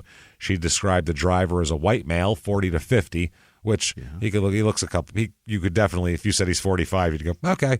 All right. Like, yeah, okay, because he's like balding and not really that distinguishable. If you said he's 32 or 45, you'd go, sure, why not? I don't know. Whatever. He's a 38-year-old with 4 kids. He probably looks around 45. He probably looks 56 is what that is. 3 little kids in an 800-square-foot house. Yeah. I would look like fucking Jack Nicholson looks right now if I had that many kids in that small house. That'll age you so fast. Holy shit, I'd look terrible. Now that we said that, he's going to die too, because everything we say, something weird happens. Yeah. Sorry, Jack, if we kill you. We didn't mean to. So they said he also, 40 to 50 years old, some stubble on his face and oversized glasses, she said. I don't know if comically oversized? Are they like a nose and a mustache? Yeah. So, I mean, are they novelty glasses? They said comically oversized. Are they novelty? Are they like big, like big, wide? Yeah. Are they like a foot and a half wide on his face? Or are they just like Jeffrey Dahmer's glasses, just like big, stupid looking glasses of a guy who's just got too big a frame? One or the other. Not sure. The guy that doesn't know how to pick out glasses. Yeah. The guy who just went, yeah, those cover my whole eye, I guess. I can see out of them.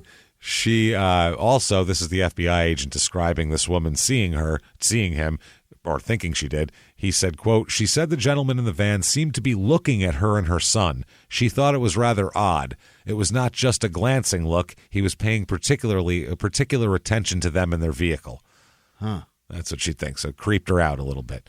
He said the woman didn't notice anything else, including license plate number or bumper stickers. So who knows if that was the right, but the description fits, so maybe. You see a guy that fits maybe family murderer and you don't look at license tag? What are we talking about? Because she didn't notice. She didn't even know about it until that night when she went home and watched America's Most Wanted and saw him on there and went, that's the guy who was next to me in traffic looking at my kid weird. Yeah. So that's what she said. And then she contacted authorities right away. And they said that the office had received 9 other tips as of midday Friday from others who believed they saw the van in that area as well. So there's a lot of people there. So a detective in that area was assigned full-time to the case as well. So there's like 7 different cities, a whole state, the FBI, fucking Canadian police, the Mounties are involved now too as well. I just read it's everybody. The whole northwest of the United States is looking for this man. And this is 2002, which is, I mean, it seems pretty recent. 2003 on the border. Yeah, it seems January pretty recent, but it's not. It's not recent enough. There's still too much miscommunication. There's still a lot of miscommunication here. So most people don't have like a high-speed internet or anything at this point. This is a totally different thing. September 11th happened because we didn't have communication at all. Nobody knew what the fuck was happening. Nobody knew what anybody was doing. Right. So they said he'd been paying the guy who they thought was him paid cash at a filling station in Edmonds, Washington on December 21st. Yep. So they're trying to track. They said the attendant on December 21st, the attendant in Edmonds, Washington wrote down his license plate number. And they don't say why he wrote down the license plate number because he didn't know about it yet. He said he wrote it down then and then found out about the guy, but he had his license plate written down. So he's just writing everybody's license plate number down, or is he full of shit? Yeah. They don't know what it is, but the police said they have to review the surveillance video from the gas station, which I'm sure will be of excellent quality. I'm sure it'll be top tier, 1080p fucking perfect. It's going to be great. Or it's going to be grainy and on a VHS tape that they've been using over and over since 1989. One of the two. I'm shocked that even today some of the surveillance video it exists. It's like it's terrible. What the fuck are we even looking at? My doorbell has a better camera than that. The fucking Simply Safe is 10 times better than all these. It's crazy. Fucking Ring, Simply Safe, all of them. I got birds and rabbits alerting me. I got birds landing at my door, and my doorbell's like, somebody's here. Somebody's here. It's a bird. Be careful. But we got murders that happen, and you can't see a goddamn thing. No, not at all. So then they check out a little more deeper into the Super 8 motel thing, and that's where that was in the Dales. It was a Super 8 that he paid cash at. Now, Jim Elliott, the registration name, that's why they think it might be him. Not only does he fit the description, but it's the name of a Christian missionary who was from Portland, and he went to Ecuador in 1956 and was killed by the Aqua Indians down there. Wow. And he's known as a modern martyr in their community. Apparently, especially in this northwestern evangelical community, because that's where he came from. So, Morris. That's one of those if you know things. Jesus. Exactly. That's the thing. I guess Elliot went to Ecuador in 1952, called the tribe from his linguistic training. He recalled some shit. He knew them to be hostile when he was there. He was there for months. In 1956, he was there for years. In 1956, 4 years later, he had dropped gifts all over the village, I guess, the Aura village, and he and 4 others landed on a nearby riverbank, and then 2 days later they found all of them hacked to death. Holy shit. Yeah, all 5 of them. So apparently this is that tribe just kills strangers. That's what they do. You come through, they kill you, period. Like, don't fucking stay off our shit, basically. They're not open to strangers. I understand. No big deal. We don't want to talk. Yeah. Like, they should have had like a "you sir may fuck off" doormat like we sell or something, just to let us know, oh shit, yeah, they don't want any part of us. But that's a weird thing to do, just drop gifts at people's houses and then just show up. Like, if you did that at my house, I'd be fucking creeped out too. Why are you here? Yeah, that's what I mean. Who are you? I don't want you here. Yeah, go away. How about that? So at that time, the agent also said, we don't want to focus in on any one area, which means they're not positive he's even up there. They said by this time he could be anywhere in the world. Like, he could have got to Canada and then escaped off to somewhere else. He could be in Russia by now, for all we know. So January 5th, 2003, it's over 2 weeks now. I mean, this is getting crazy now. They're looking for him. A brother and sister here, a 58-year-old woman named Linda Martin and her brother Tom Martin of Rochester, Washington, are driving home from Idaho. Yeah. Okay. Driving home from Idaho. They are going through Baker City, Oregon, which is in eastern central Oregon. Okay. In the middle of nowhere. They see a van that they believe could be the van. Okay. Mm-hmm. They see this. As they pass by the van, Linda Martin said she had been paying close attention to the case because, and check this fucking coincidence out, her grandson played on the soccer team with Bryant Morris, the young boy. Oh, shit. How weird is that? She's not even from Portland. She's from Washington, but her grandson is in Portland, happened to play on the same team with him, so she's been paying attention to this case and watching it. Following it on the news. It's my grandson's teammate. Yeah, in the paper, all that sort of thing. So she had the license plate memorized, WSH 171. I haven't seen it since the beginning. It's not that hard. So she had it memorized, and she says that they passed each other going opposite directions at about 11:30 a.m. near Baker City, and she said that it's 55 miles an hour. And the van was going, she figured, about 10 miles an hour under the speed limit for what she thought. There was cars behind him. Wow. Yeah, she's clocking people going the other direction. So she passed the minivan and glanced at the license plate, she said, as a, quote, old habit of hers. To look at people's license plates? That's weird. She's amazing. Is that strange or what? Do you have... She's either amazing or a creep. I never, ever, ever look at someone's license plate unless I'm at a red light and they're directly in front of me. And I'm like, and it's something that catches my eye. Otherwise, I don't care. And that may be why if I look at a license plate, I can read it.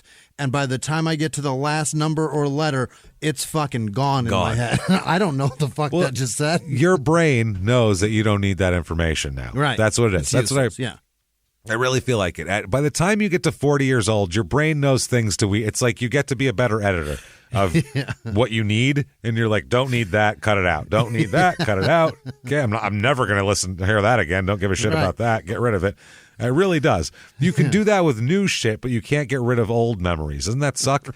It's bizarre. You can say, I'm going to learn this for 5 minutes and then forget about it, and you will. But you can't get rid of that thing that happened when you were 9 that was really painful. That's going to be there forever. That's fucked up. Thanks, brain. Thanks, brain. I want to remember people's names so bad. Can't even remember my agent's name. Sorry about it. Sorry. Yeah, right to her one face. Day. Call her somebody else. That was funny. That was bad. That was bad. I was like, you mean so-and-so, right? Yeah. I sure do. Like, wow, that's not good. Sorry and about that's it. coming I have from no me, more room. I'm terrible with names. Well, you knew her name. You just thought, you literally thought someone else was talking. And I just don't. And it was over. It was a group phone call. Yeah. There's a lot of excuses for it. That it wasn't like a one-on-one or you weren't looking in her face. Yeah. It was Still multiple. Still chalks up to disrespectful. Multiple people talking. It wasn't your finest moment, I gotta say. No, it wasn't. It really wasn't. But it was. And I've shit my pants before. I was gonna say there's been worse. There's been worse. So apparently, then she looked again to make sure she didn't misread the numbers. These are going 55 miles an hour in opposite directions. And she still saw it twice. She didn't. It was WSH 171. She says, quote, I always look at license plates. My follow-up would be, before you mention anything else that you did here, why? Yeah. What's happening? For what reason? Are you looking at license plates? What is happening? She said, the minute I saw the 171, I knew. Because it's an Oregon plate, that license, whatever. So the Martins pull off at the Jerky gas station to call the cops from there. Yeah. They return to the freeway and and they get like next to him then. They go up to get near him and pass the minivan again, and they go speed ahead of the minivan to Baker City. And they take the first exit and follow the signs to the state police office. They're going to go right to the police station. It's closed. Very helpful. Thanks. Thanks a lot. It's 11:30 a.m. Why the fuck are you closed? Up! I got him. It's the middle of the day.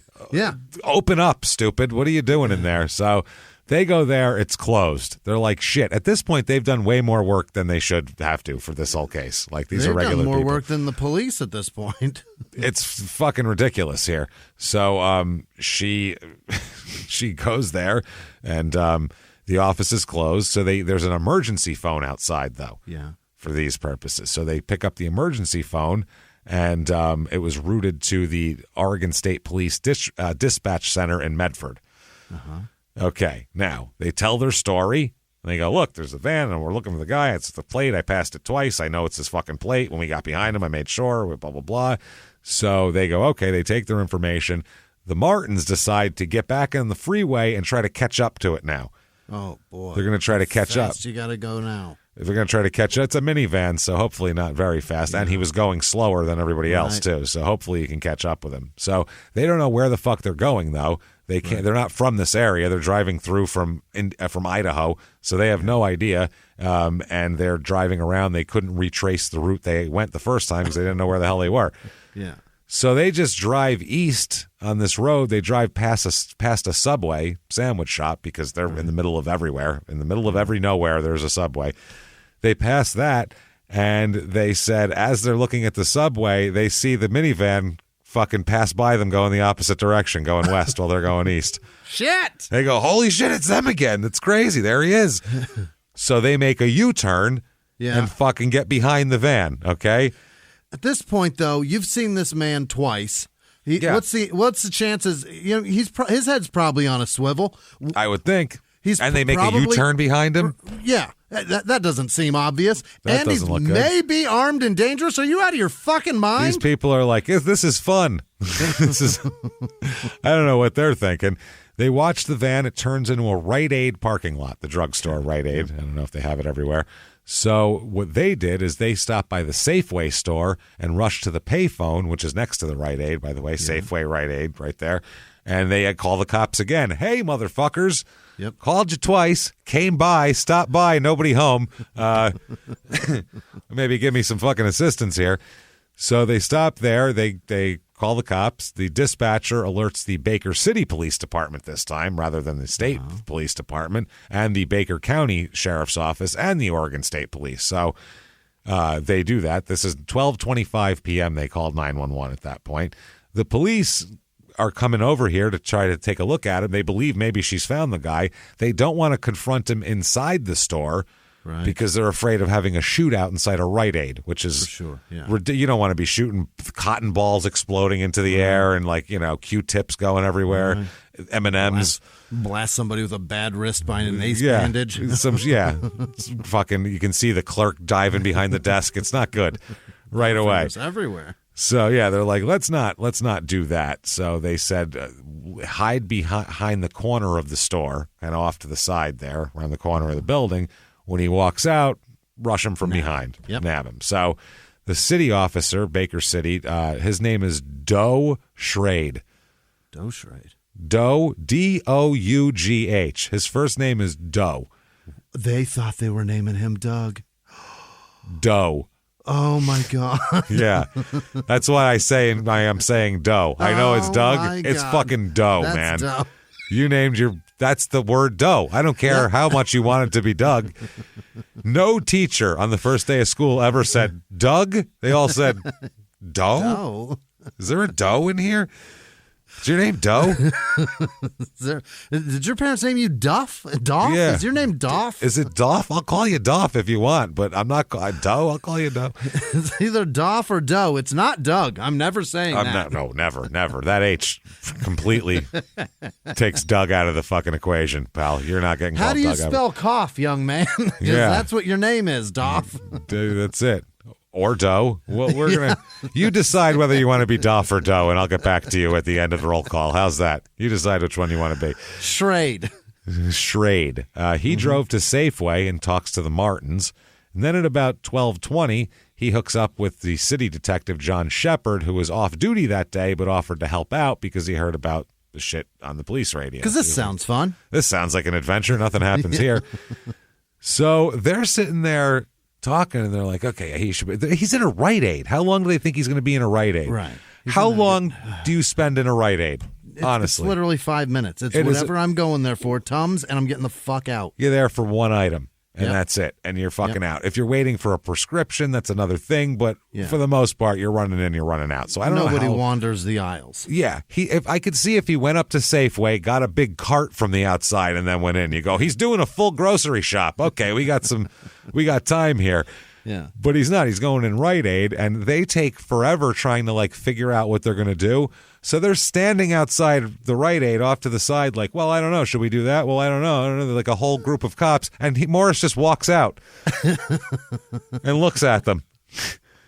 Like, just walks out. Here? Hey, what's going on? They're just, oh, shit, that's our guy. Nobody thought, hey, keep an eye on the store while we argue. Nobody did that. They're just sitting around going, well, I don't know. What should we do? Oh, shit, there's our guy. So he surprised the shit out of them. He was only in there 10 minutes because it's Rite Aid. Right, because that's what it takes. Yeah. That's how long they are. So he walks out of the store. Shepard, the detective's wearing street clothes, doesn't have his badge on or anything. He whips out his fucking .40 caliber on him. Yeah. He fucking points it at Morris in his street clothes and yells at him to get on the ground. I don't know if Morris thought he was getting robbed or what at that point, but some strange guy in street clothes just pulled a gun on me and said, get on the fucking ground. Shepard would later say, I think we caught him off guard. He stepped out of the store right in front of us. He was just like, oh, shit, didn't expect to see them. I guess Morris hesitated for a couple seconds because he didn't know what was going on because he doesn't have a badge.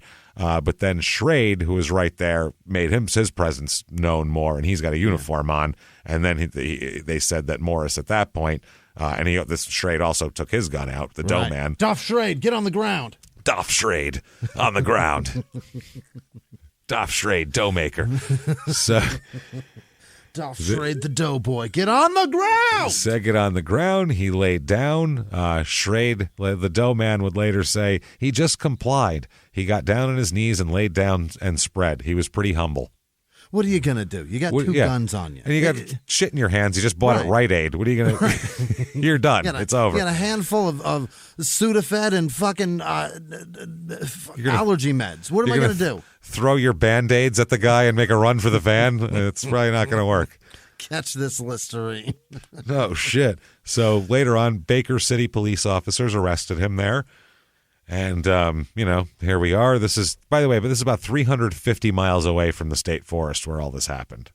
It's a long way. To the east side of there. As they're helping him stand up, they asked him for his name, and he said immediately, Edward Morris. He wasn't trying to hide it. Oh, I don't know what you're talking about. I'm Edward Morris. Then, almost as quickly as he said, I'm Edward Morris, he turned and said, did you find my family? Obviously. Clearly, sir. Yeah. Otherwise, this would be a nice vacation for you. But instead, we just pointed our guns at you on your and told you to get on the fucking asphalt. So we found your family. Remember when you had the blind people naughty spot of the concrete in your chest? Yeah, we found you, fam. No, we pulled guns on you for your poor handyman work back in fucking North Portland. There's a lawsuit about a terrible roof. Pearl said her light bulbs have been blowing out too quickly and blames you. I don't know. Said her mowing isn't going too well. Yes, it's your family, you dumb fuck. My God. Would it be? What do you think this is? Think we're just hanging out at Rite Aid? So, how much of a piece of shit are you that you don't know which this is about? Yeah. Did you find my family, or just is this just a social visit? Like, what are we? What are we doing? You a friend of my dad's or something? 45. I know. I was going a little slow, holding up traffic on the thoroughfare. I apologize. I didn't think you guys would hold me at gunpoint after waiting for me to come out of a store. That seems a bit excessive. Could have just pulled me over on the road. But I mean, hey, each department has a separate protocol. What the hell do I know? Your policy really, really is aggressive.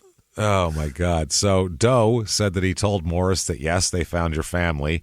And Doe said that Morris sighed like a relief sigh, kind of a, whew, like, okay, that's over with at least. Anyway, they take Morris away to the police station. He's obviously unharmed at this point. He had shaved his head and was wearing wire rim glasses, and he grew a mustache as well.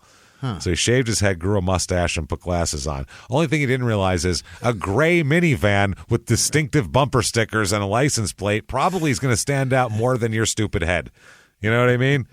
Just a thought. Tons of guys look like he looked before that, but none of the other ones were driving gray minivans with those exact bumper stickers and license plates. That was the real thing that he needed to separate from.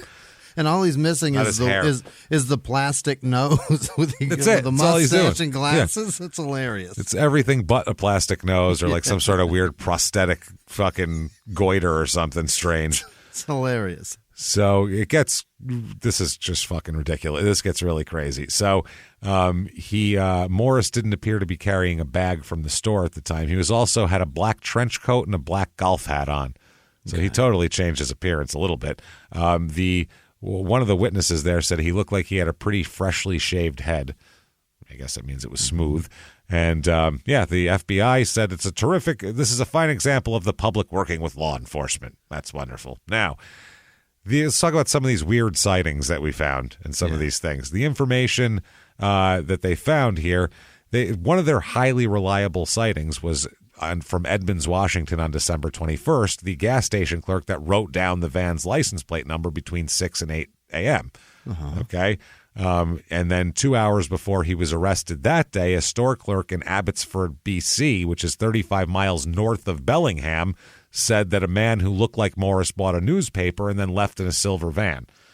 This 2 is hours ago. 2 hours, and it's like 7-8 hours away from there. Right. Okay. And even the Constable Shinder Kirk. Does everybody have a crazy name here? Shinder? Constable Shinder Kirk of the Abbotsford Police Department said he watched the surveillance video and everything, and he said the investigator and I were quite convinced that we had Mr. Morris. If it's not him, it's his twin brother. That poor bastard. Well, it must be his fucking twin brother then, because guess what? Not him. Impossible to be. Impossible. So there's just several 40-year-old guys, late 30s, in fucking gray minivans and short balding hair running around the Northwest. It happens. Right. But they were convinced. This was the cop said, I watched the video and it was him. And they were like, no, it wasn't. But that they were searching all up there pretty hard. So they said that he had parked his van about 25 yards from the Rite Aid, kind of put it away from it, didn't park like right in front of the store here. The license plate's still on there, still had his bumper stickers, didn't take anything off of there. The people who were trying to help us out gave us ones that didn't exist. It's what they believed or remembered was on the back. So people said they saw shit with bumper stickers that didn't actually exist on the car as well. That was the other thing. Like they saw cars with other bumper stickers and said and like made it that. So he said, got a Dukakis sticker. It's him. It's got to be him. So it's 89. So that's 2002. It's an old one. It's an 88 presidential campaign sticker on a 93. That is sticking with it. That's a loyal man right there. That's riding it. He's coming back, I tell you. It's the second coming of Dukakis. Dukakis shall rise again. I feel like this time. He spoke to me. This time he's going to do it. I know he got trounced and won like one state, but I really feel like he's going to pull it off this time. We're the same guy, I believe. Fingers crossed for 96, guys. Fingers crossed. So the reaction to him being captured, his dad, Paul Morris, this is Edward's dad, said, I am numb. I don't know what to say. I don't know what to do. Yeah. Pretty good way of putting it here. Feels like he'd rather him have been murdered. You know what I mean? It would have, I think he would have. It just sounds like this sucks. Wait till you hear later, too. His dad kind of throws him under the bus a little bit here. So Renee's relatives said they were elated and they'd feared that Edward Morris might hurt others and were glad that he was found and taken into custody. And they were happy about it. Edward Morris's father said that he thought his son was a loving and doting parent, and so he was so worried about the threat of violence in public schools, he homeschooled his kids. That's how I don't understand. I don't think he would do this. He said, I just don't understand it. When asked if he believed his son committed the crimes, he said, I find it incomprehensible that the son I knew could do anything of the sort. Yeah. His mom, this is Edward's mom, described him as loving and gentle. So pretty easy. He also said, quote, he was a devout Christian. He believed that the word of God was the centerpiece of his life. His family was second. Okay. And so there you go.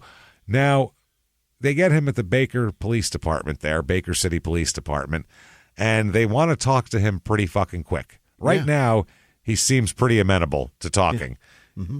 Hold him for a little while. He might have some time to think about it and not want to say a fucking word. And then start thinking about how screwed over he is. Yeah. And then he's like, going to be a lot more clam difficult. Up. Yeah. Yeah. So, and also he'll get an attorney and all that kind of shit because it's going to get out and there's going to be every attorney in the state's going to want to represent him because it'll make him famous. Every shitheel attorney. So when there's a detective that gets the call. Here's a guy named Randy Crutcher. He's a sergeant with the Oregon State Police Department. And he's got a broken leg. A horse kicked him and broke his leg. Oh my god! Which that's sounds his lawyer? No, that's the sergeant with the Oregon State Police Department here. That guy's out there just fucking around with horses and letting them kick him. Got kicked in the leg. Yeah, I don't know. It's Beaver City, Oregon. There's horses everywhere. Probably he probably had to clear a bunch of horses that were gathered downtown. Just hanging out, drinking in the streets. He's like, come on, horses, let's disperse. Let's go. And one of them just kicked him, I'm sure. One out of one too many. Yeah, it happens. So he has a broken leg. He was trying to rest up that day. Instead, he gets a call saying, hey, you got to come interview this guy. You're the guy that can do this probably, so you do it. Crutcher, this is the guy's name, he said, my first reaction was that we need to get this person someplace where we can talk to him. We need to create the best atmosphere for getting information. Yeah. We can't put him... He immediately thought of the psychology of this whole thing and how do we do this, and he's thinking a lot of like small town police forces, they don't even think, they just stick them in there. They're not used to murder investigations, so they don't really have a lot of the tools for it to do that. So he decided on the office where members of the Baker's Counter Drug Task Force sometimes met. Okay. So they're going to meet there. He said that he, hobbled in the car and fucking headed out toward town, and that's what he did. Crutcher with a broken leg. Hobbling. That's like hobbling. He said hobbled. If only he had something. Edward had to. As soon as you walk in with a hobbled ass legs, and I'm Crutcher. Detective Crutcher.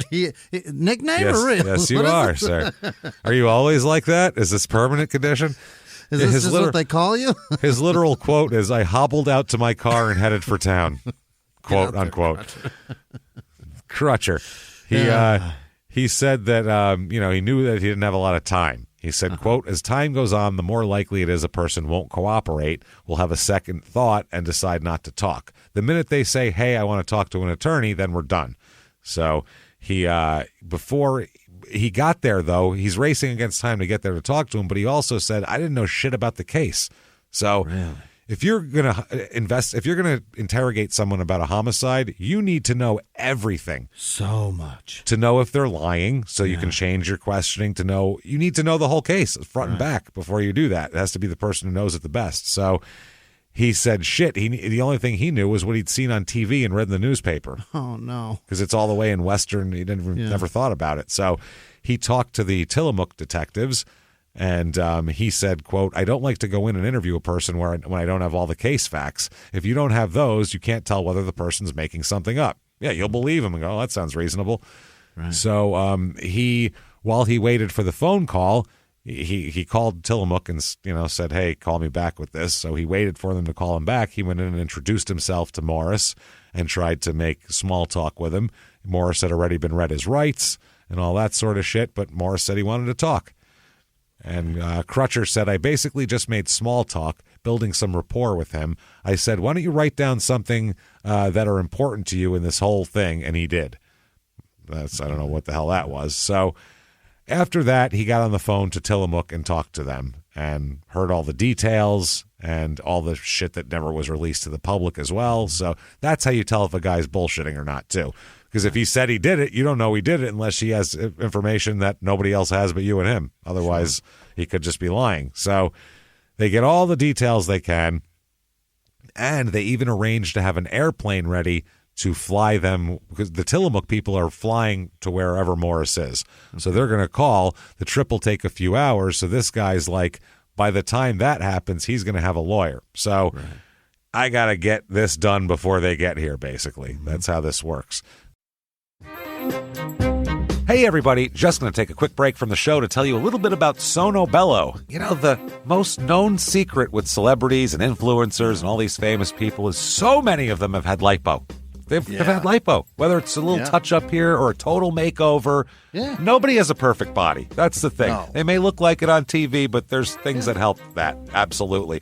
Lipo now has changed, and Sono Bello's been at the forefront with using LAL technology and getting those beautiful and natural outcomes for each person. Looking real natural. Our friends at Sono Bello are offering their best deal. You're now included in their winter savings event, but appointments are limited, so please get on this. Sono Bello doctors are masters in micro laser fat removal, a brilliant technique that removes stubborn fat permanently. Wherever your problem areas are, tummy, love handles, thighs, arms, it's gone in one comfortable visit. Eating healthy and workouts are great. Keep doing that, but if you want to lose that stubborn fat in one visit, check out Sono Bello. Save big during their winter savings event. Schedule your free consultation now at sonobello.com/smalltownmurder. That's sonobello.com/smalltownmurder. Now back to the show. Hey everybody, just going to take a quick break from the show to tell you a little bit more about our stylish friends at Quince. That's right, let's go elevate your styles, people. Yeah. Get it going, look good out there, and you can do it now without breaking your wallet, without breaking the bank, because at Quince, you can get high-end, versatile pieces at prices we can all actually afford, which is very nice. You want to get good stuff that lasts and it's good, and they have quality stuff that's very affordable, and you can do like we did, upgrading our stuff here, while still being a very reasonable price. Quince only works with factories that use safe, ethical, responsible manufacturing practices, along with premium fabrics and finishes. It's all quality stuff. You're going to love it. Trust us, it looks good. And I've got the leather jacket. It's a very high-quality item. Real nice, soft leather. Yeah. Jimmy's got his linen pants he's rocking. Yeah. They're terrific. Come on, be like us. Be fashionable. Get in there with Quince. Indulge in affordable luxury. Go to quince.com/smalltownmurder for free shipping on your order and 365-day returns. That's QUINCE.com/smalltownmurder to get free shipping and 365-day returns. Quince.com/smalltownmurder. Now back to the show. So he didn't want to risk it. So they said it's very important when the suspect expresses a willingness to talk that you're there, available to take him up on it.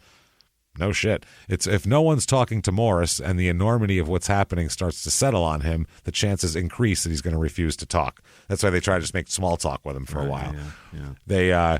But a lot of times, this is a guy like him, a lot of times the strategy is stick him in a room and let him sit there for 3 hours and stew, and then we go in there and let him think about it for a while so he's nervous and fucked up about it and that sort of thing. But this is a different thing. They think he'll spill it if they hit him right away. They just start asking him, "What's your favorite sandwich and such?" And he's like, well, I like sandwiches. But you ever tell you about the time I murdered my family? They actually get him a sandwich. Wow.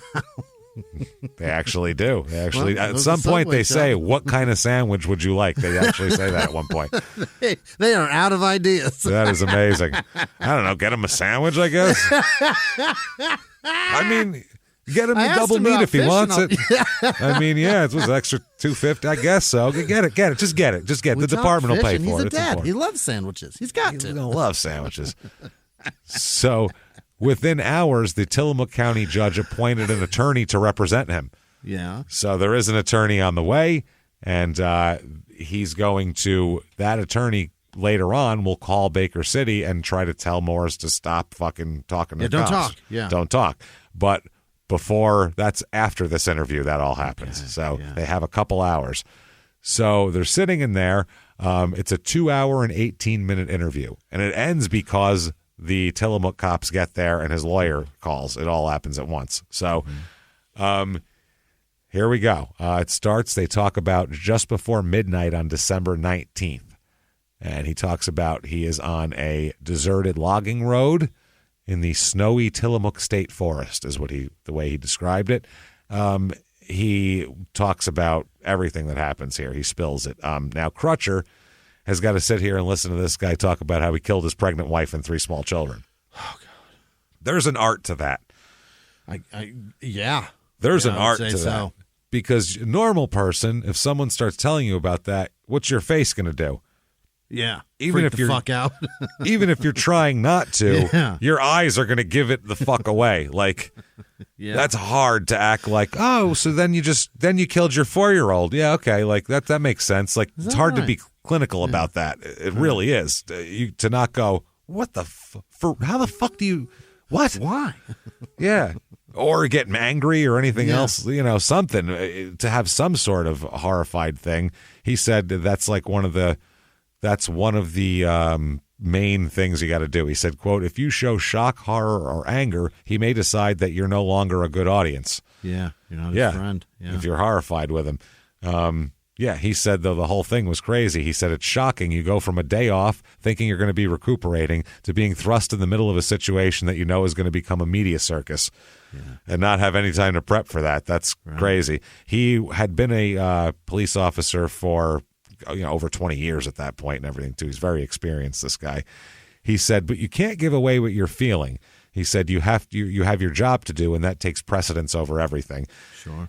He's the guy who he's one of the guys who teaches interview and interrogation techniques for the Oregon State Police. So he's the right guy in there. At least they didn't call and they're like, hey, Jethro, can you get down to the station and talk to this guy? And he's like, so what happened?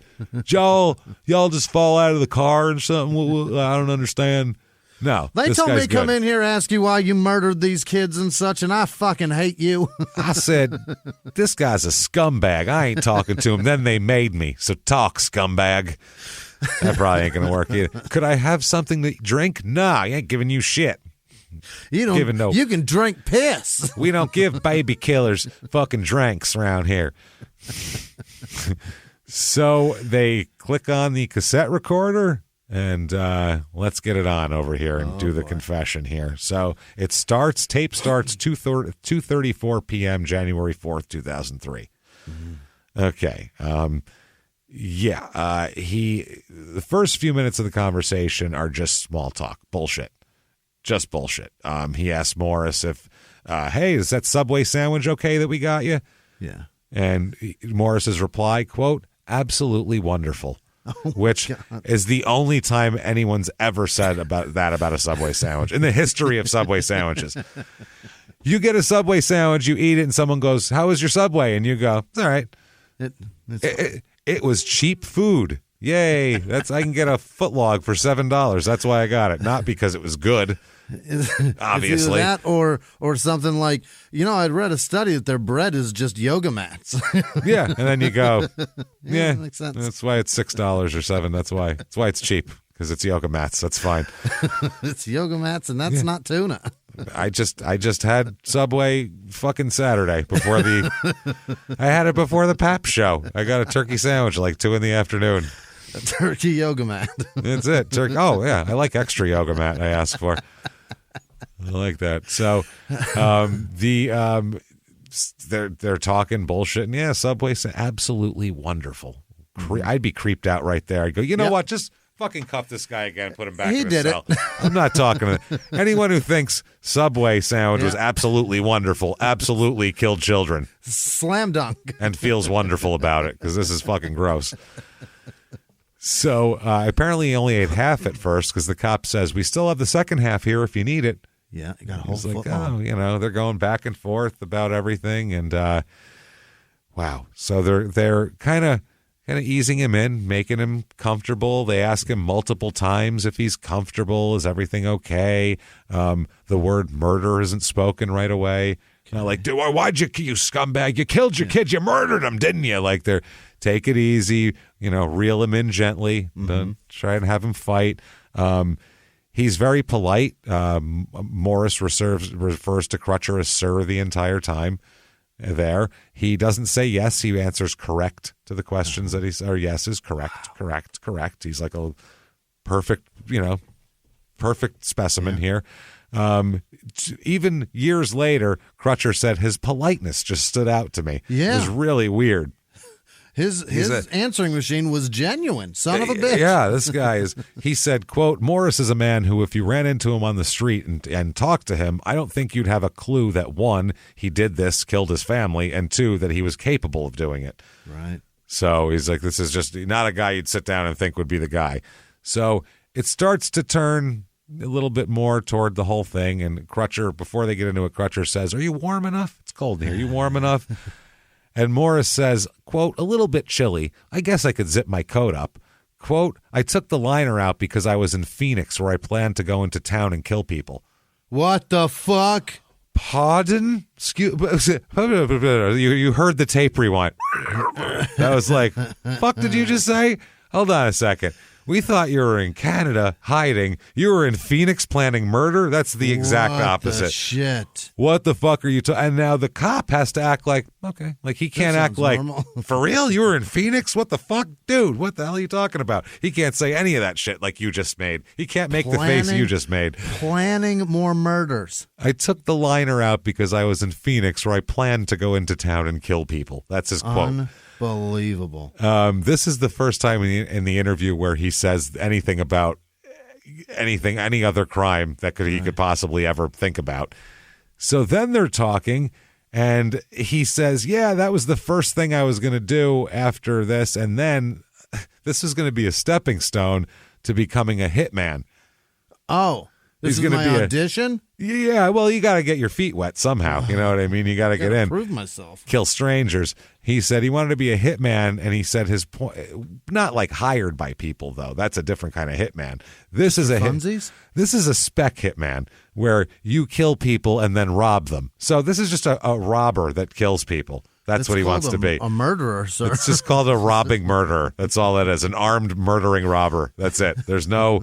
That's a hitman. Somebody hires you, you don't know them, you kill them, that person pays you. It's kind of on their moral fucking debit sheet.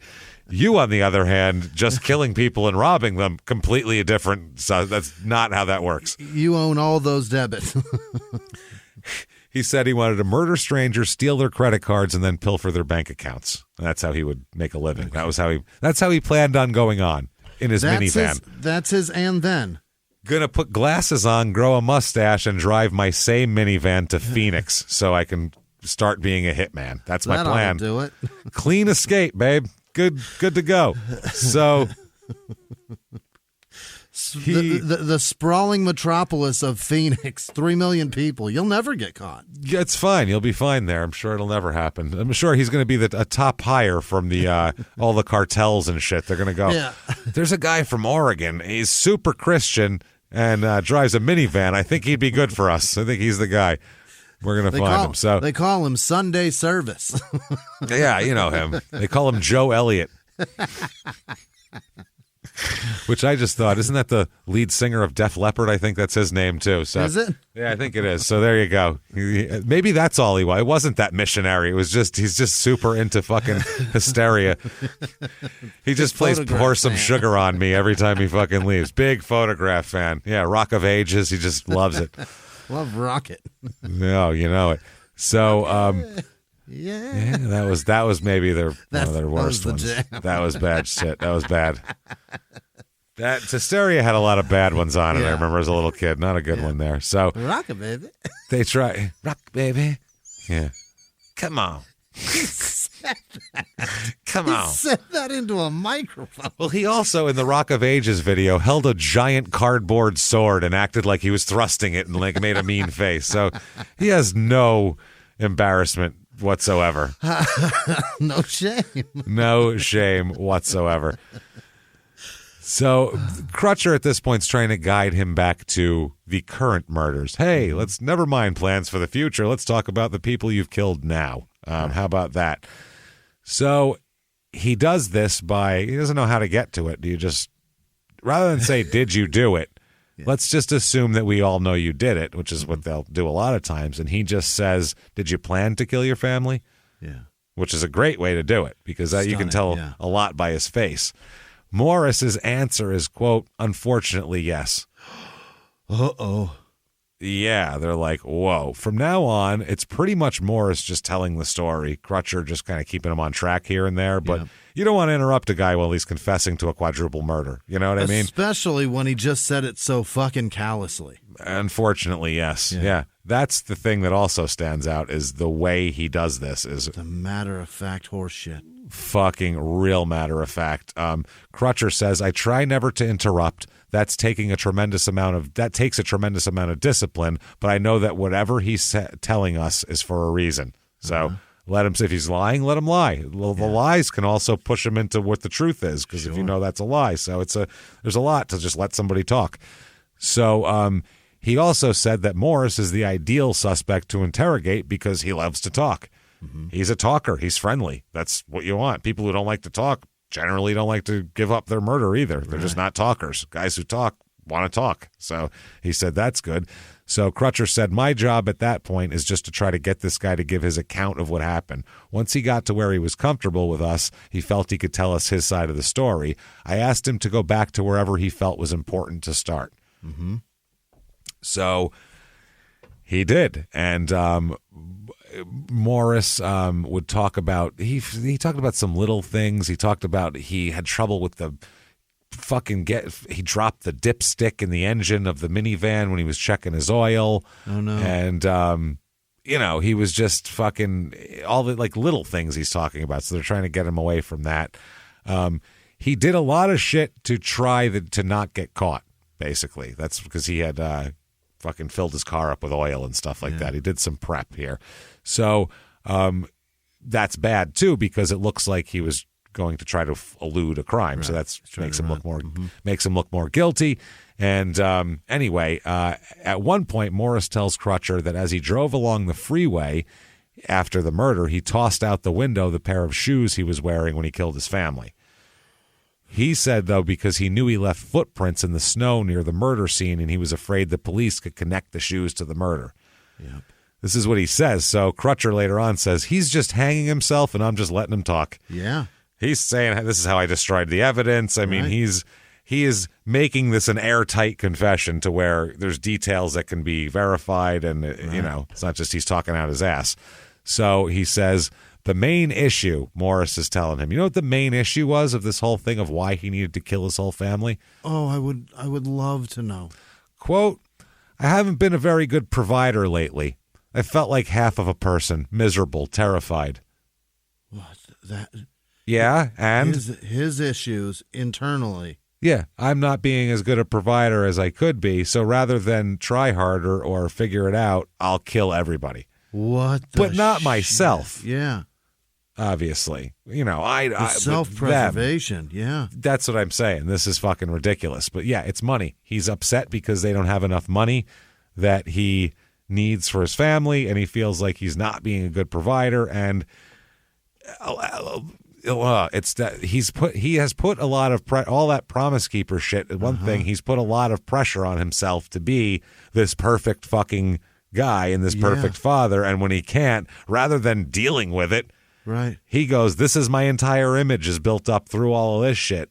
Right. I'm a piece of shit. Rather than just going, yeah, things happen and figuring it out, he figures, and this is the main thing with guys who kill their whole families, is I'm fucking up. Rather than being an embarrassment and having them be embarrassed of me and having the shame of everybody not having everything and all that sort of thing, I'll just kill everybody. That way there's less pressure on me, which is an answer.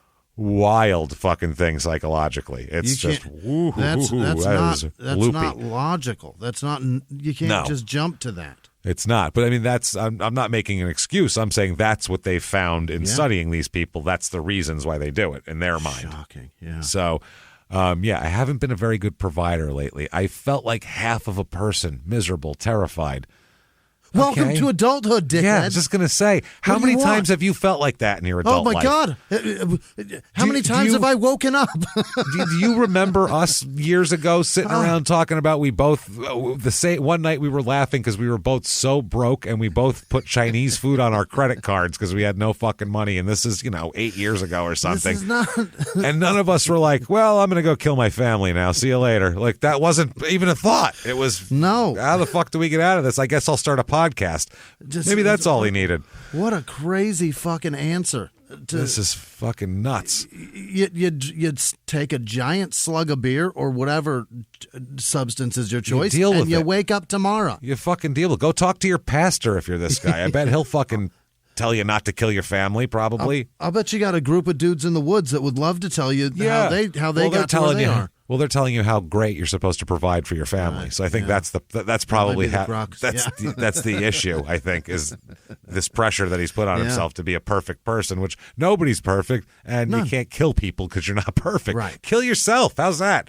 And I'm not telling people to kill yourself, but if the options are kill everyone else or yourself, by all means, please kill yourself. I fucking beg of you. If that's the only options that you're going to use, right? Seek help is first. But if you've done all of that, you're out of answers, and I got to kill either the whole family or me. Well, fucking go in the garage and start the car, motherfucker. There you go. Get a hose. I don't know what to tell you. Jerry was not singing to you when he said you won't walk alone. You shall walk all alone. You should walk alone. But the answer is never, if you're going to murk your whole family, are you serious? Your whole family, kids and everything. But then you're going to wake up and you're still here and still a failure, man. What the fuck? And even more so now. It's not reflecting on them now, though. They're in heaven. Yeah. Because he has saved them. Yeah. Mm-hmm. That's the other fucking problem that some of these guys think. Sick. Morris said that he had blown nearly $40,000 in the last 6 months on his business trying to get it going, and it's not working. Yeah. So basically everything he had for his business isn't working, and he's seeing that he might have to claim bankruptcy again and shit like that, which they've done before and come back from. So who fucking cares? You own your house outright. You're not going to get, your wife and kids aren't going to get kicked out in the front lawn.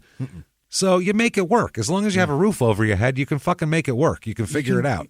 You'll live another day Piece and it be together. able to blow $40,000 again. Don't worry Especially if you both have your whole families around you. You both have a huge community with church and shit like that. Something tells me people will help you out, find you work. There's going to be something there for you. I mean, it might be embarrassing for you, but guess what? Life's embarrassing. Who fucking cares?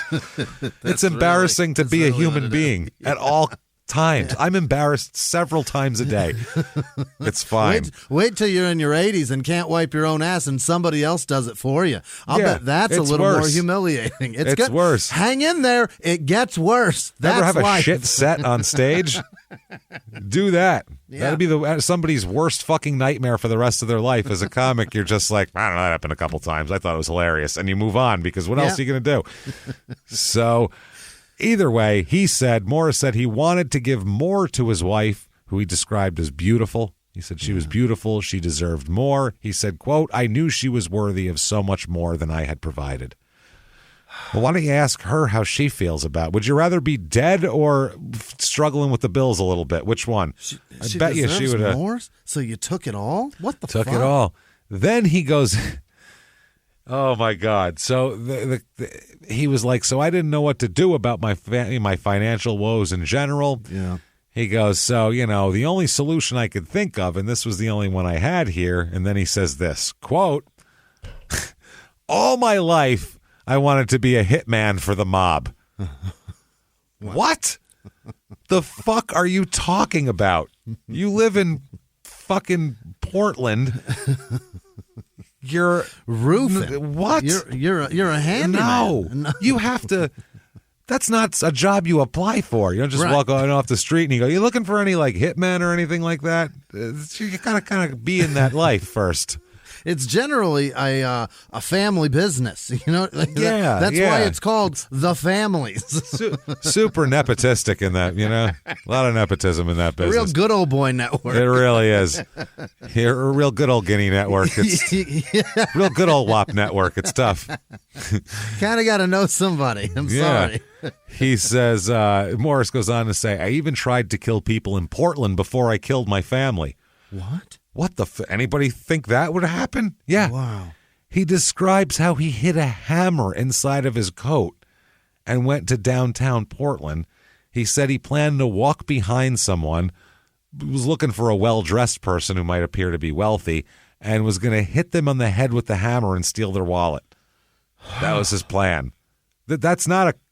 First of all, that's not what a hitman would do. Yeah, you didn't want to be a No. hitman for the mob if that was your plan. I was gonna say. So what? So you want to be? All right. You want to be in the crew, huh? You gonna do something for us? All right. This fucking guy says he could do it. I don't know. Let me ask you a question. So we say this guy is a witness. He's a federal witness. He's going to testify. Put us all in jail for 100 years. You got to knock him off. What are you going to do? Well, I'm going to walk behind him with a hammer. I'm going to smack him in the head with the hammer, then I'm going to take his wallet and run away. I think the kid's got the goods. He's got the goods, this fucking kid. Yeah, that's the way we do it. We hit you once with a hammer and leave you there. That should kill you. If not, oh well. What the fuck is happening? He said, quote, I couldn't do it. Yeah. He could kill his family, though, but he couldn't kill his... Okay. Not a stranger. Well, he could... Too many variables. He couldn't do it, not because it was guilt. He couldn't do it because there's a hammer in the street. Everyone's going to see that. Yeah. Everyone's going to see you hammering a rich man in the street. It's obvious. So he decided... a man in his Hugo Boss. Yeah, in his tuxedo on his way to the symphony. So he decided he needed something a little stealthier, a little snap to it. So he wanted to get a handgun with a silencer, like the movies. Right, yeah. Yeah, but he figured that... He figured his plan would fail because he said he could never get the silencer totally built without his wife finding out because he didn't have room to build it. And he's in an 800-square-foot house with fucking 3 kids and a wife, so you can't make a silencer in privacy there. Kid keeps coming in telling me to play soccer with him. Oh, like, shit, God damn, I got to build another swing set? How many fucking swing sets do we need?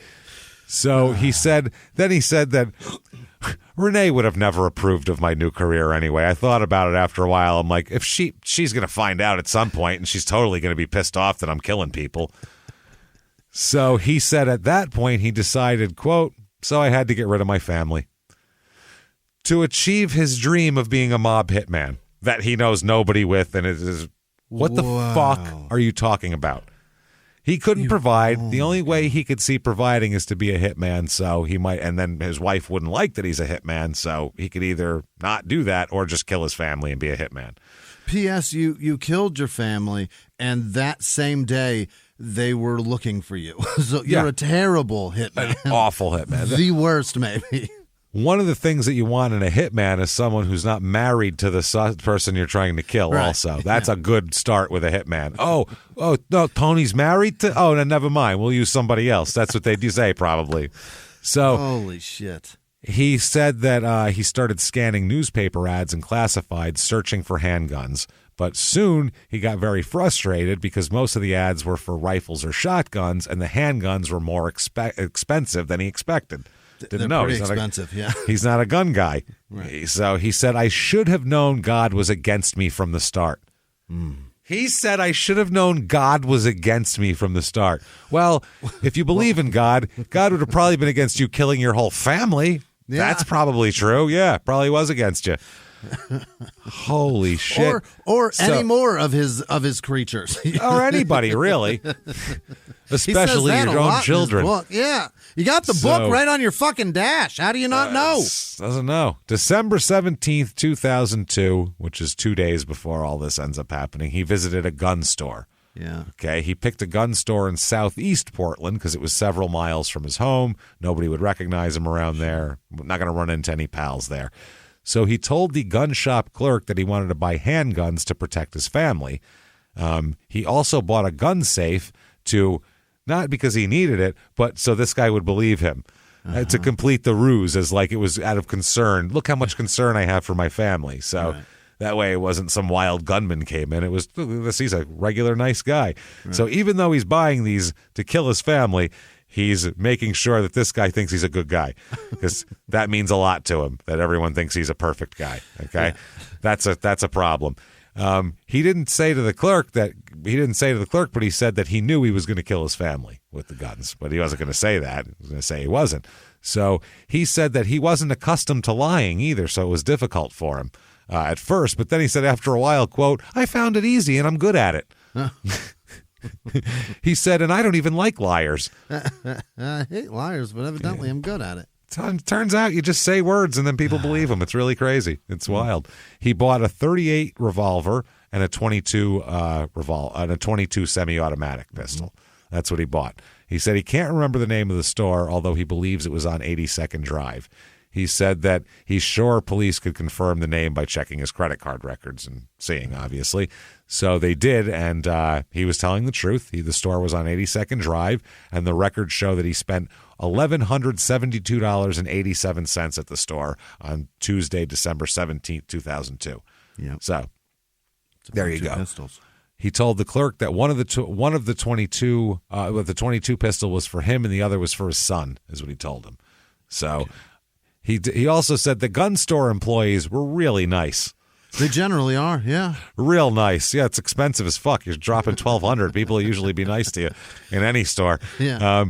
He said that 2 days after that he surprised his wife on the 19th by telling her that he rented a home on the Oregon coast for the night. And let's all go out there, you and the kids and me, and we'll look at the water, and it'll be beautiful. I learned that I was a good liar, and then I just went home and started lying my ass off. Yep. Well, he said, too, she kept wanting to leave. Like, well, let's go. And he kept stalling because he didn't want to leave till after dark because he didn't want to be in the light because they didn't have anywhere to go. There wasn't a place. He didn't rent a place to go, so had to be in the dark. So Morris also said at this point he was worried that if he left too early, somebody might drive by him while he was killing his family out there. He wanted to go out on a road if it's light out. Fuck. So he said he pulled, got his everybody in the van and drove out there and drove onto a logging road that meets Oregon Highway 6. It's a curvy road that connects the Willamette Valley to Tillamook. That's what it is there. It's he said it's about 10:30 at night, and he said he was in the driver's seat and Renee was in the passenger seat, and Bryant, Alexis, and Jonathan were asleep in the rear seats of the minivan. Gross. So he brought the van to a stop, and he told Renee to close her eyes because he had a surprise for her. That is disgusting. At this point, this is where he starts to sob softly on the tape, by the way, in the confession here. He tells them at this point now in detail of what he did. He said he walked to the rear of the minivan and opened up the hatch, and that's where he had the guns. He reached inside and retrieved the .22 pistol that he bought 2 days earlier. Yep. He tucked the pistol into his waistband, and then in his other hand, he pulled out from the trunk a pellet gun. Okay. So he had a .22 pistol and a pellet gun with him. Okay, that's strange. Yeah. At that point, he said he considered getting back in the van and driving home. He had the two guns, and this was like, nut cutting time. It's, you going to do this or not? And he considered just getting in the van and going, oh, you know what, let's go home, and turning around and going home and figuring it out. Mm-hmm. But then he said that in the tape it said that he makes a sound that's, quote, part weep and part laugh is the way it's described by this reporter, and says that he points out that how ridiculous it would have been to explain to his wife that he intended to kill her, but then he changed his mind. So he's like, I can't do that, obviously. Right. Can't just be like, sorry, he was going to kill you, but now I'm not. Let's go home. You could have made something up, maybe. Yeah. You could have said, oh, I thought there was any fucking make something up, bro. Go to the back and make something up. Who gives a shit? It's better than this. So, yeah, he said, so he couldn't do that. He said, quote, I was chickening out, but I didn't give myself any back door. I loved Renee so much I didn't want her to think I was a horrible person. How about don't tell her you were going to kill her and just forget the whole thing and stop? You've got a conscience, and it's telling you. It's telling you what to do. Yeah, well, it's all, I didn't want her to think I was a horrible person. It's better for her to be dead than have a bad opinion of me. You get this, though? What this is all about is what It's all people's him. opinions of our me. I don't want the gun shop guy on the other side of the city who I never met and I'll never see again to think bad of me. I want him to know that I want to protect my kids from these guns, so I buy a safe even though I'm going to kill everybody. This is the mentality we're dealing with here. So didn't want her to think I was a horrible person. So he walked to the passenger van door there. Yeah. And he told Renee to keep her eyes closed. What if she doesn't? He aims the pellet gun at her closed eye and pulls the trigger. It's a fucking pellet gun. Yeah. I have a bunch of pellet guns, as you know. We've shot them before. The handgun pellet guns, the most you're going to get out of and they're mostly BBs too. The strong ones are BB guns. Hurt. Yeah. The most you're going to get, even from the pellet, the ones I have that are pellet, are 500 feet per second. Right. That's what you're going to get out of that, which is it's a pellet. It's not that heavy, and it's 500 feet per second. Yeah. It's not going to go through. You could probably kill a squirrel with it, maybe, but you're not going to kill a human being. Maybe, but it's not going to kill anybody. That's what I mean. It's not going to kill anybody. So there's high-powered rifles that are, I have one that's 1,500 feet per second, a crazy fucking pellet gun.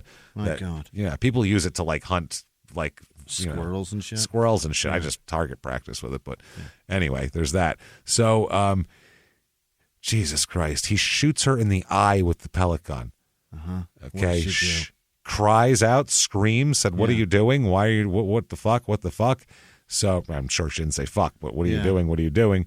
So he starts to cry as he's telling this, and he said that for some reason I thought Renee would just die. I just shot her once in the eye with a pellet gun, and she'd just keel over and die. He thought. He said, but she didn't. It wasn't like in the movies. Nobody's ever been shot in a movie with a pellet gun and died. What are you talking about? Especially like that. Right. Yeah, maybe she would get an infection and die 2 weeks later, but you're not going to... Yeah, in the 1700s, she might get gangrene. Yeah, it'd have to fester for a while. She's not going to die right there. Asshole. So he said that he shot her with the pellet gun because he hadn't had time to make a silencer for the pistols, and he was afraid someone would hear the gunshot. Yeah, those are loud. Yeah.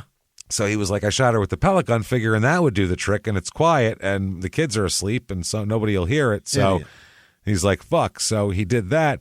Then he says on the tape, he goes, I guess I'm just ignorant about guns. Sounds like it. Then he says, quote, I was such an idiot. Yeah. Yeah, you are really an idiot. That's the understatement of the century here. Mm-hmm. Yes, absolutely. He said then he shot Renee with a .22 pistol. He said, but that wasn't fatal either. No, because that didn't kill her either. Yeah. No, but the shot did wake his kids up. I'll bet. Yeah. So then he said he shot both the boys with a .22, with the .22 again. He shot them when they woke up. Not the girl, both the boys. He then said he drove a short distance along the logging road, and Renee was alive for 45 minutes here. Oh, God. After he shot her. He said she would go in and out of consciousness here and there because she's bleeding and pregnant. She would wake up. She told him that she loved him and that Jesus loved him and that they both forgave him for what he'd done. Wow. That's a nice lady. Yeah. That is a nice lady. Also, that is a vicious lady because if she does die, that's going to be in his fucking head the rest of his life. Yeah, but she means it. She's not trying. She means it. Like, it's okay. Like, that's fucking wild. He said that he was afraid to fire the .22 again because he didn't want anybody to hear, so he stabbed Renee in the chest. Oh, my God. He stabbed her. Then, oh, my God, he had shot both his sons. He stabbed her. He hasn't done anything to his daughter yet. Right. Then he drives a little farther down the road and stabs his daughter as well. She gets it last, which in most of these, it's always the little girl who gets it last from the father. Because that is fucking horrible. Because that's the worst. That's the thing you in your brain you're trying to protect the most. If you're a father, in my mind anyway, you protect the boys too. But for some reason, a little girl, you figure it's a weird thing that a father has. I don't know. And pre-10 years nature. old, we can't help it. A pre-10-year-old girl is so innocent and yes. Oh my God. Fragile and yes. Free 10-year-old kids in general. But with a boy, you're like, yeah, go ahead and fall down and skin your knee. With a girl, you're like, are you okay? Right. Let's get you some. Let's get you some mind. Neosporin. Yeah. If there's blood coming out of any of her limbs, I lose my shit. Yeah. Yes. So he ends up stabbing his daughter. Oh God. He says about 5 or 10 times. By the way, he stabbed her 18 times. Oh my God. Yeah, 5 or 10 times. But also Renee, the doctors, he said he shot her once with the pellet gun, once with the 22, then stabbed her in the lungs, it turns out, by the way. Instead, the doctors removed 2 pellets and 4 bullets from her body. Yeah, twice. So he shot her 4 fucking times with the 22 and it didn't work. So I don't know if, and this happens a lot too. Psychologically, people will block some shit out like this and make things more easy for them to digest. Yeah, especially because, I mean, I don't know, is 5 or 10 times less. Will I think less of you if you said you stabbed your daughter 5 or 10 times as opposed to 1 or 2? I mean, I don't think it matters at that point. Or 18. 18 or 5 or 10, it doesn't matter. What's the difference? Is she dead? You stabbed her. She you felt it. You kept going. That's crazy. Fuck. So he had trouble moving his wife's body out of the minivan. So he couldn't get her out because she's heavy. She's pregnant and big. Yeah. You know, she's a very large pregnant woman at that point. So what he did is, Jesus Christ, he cut her legs. He started cutting her legs, hoping to drain the blood to reduce the weight. He thought it was just liquid that was the problem? Yeah, she's just retaining water. Maybe that's what it is. It's called dead weight. That's the problem. Right. So he thought he would drain all because the blood must weigh, what, 70, 80 pounds, I'm sure, in there? What do you have, like 5 quarts of blood in your body? You know what that weighs? The term dead weight is fucking literal, man. You idiot. A gallon of milk weighs 7 pounds. So what does that say to you? How much is in your body? What, do you got 2 or 3 gallons in there? Is that it? I don't know. I think it's like 5 quarts. I don't know what that comes out to in gallons. I don't know. I've given blood before, and I was like, that seems like I shouldn't have any left. Yeah, it seems like that should be all, right? I'm tapped. So after that, he hauled Renee, Bryant, and Jonathan's bodies to one side of the logging road, threw them off into the bushes over there. Then he threw his daughter on the other side. What is that about? There's a lot of I want the psychology there so bad of what that is exactly. I know what it is because it happens all the time. I realize what's happening. I want to know exactly why that happens. Keeping that separate, but it's the same fucking act. You killed the family in one act, killed her in a different act in your mind. He drove to another spot to kill his daughter. Right. So he didn't even kill her with everybody else. Then dump all them there, dump her here. It just doesn't make any sense. Across the road. It's very fucking strange. That was the other thing, too. They found her body last because it was across the road. So they were like, we think we got some. Oh, no, here's a fucking tiny child girl. This is disgusting.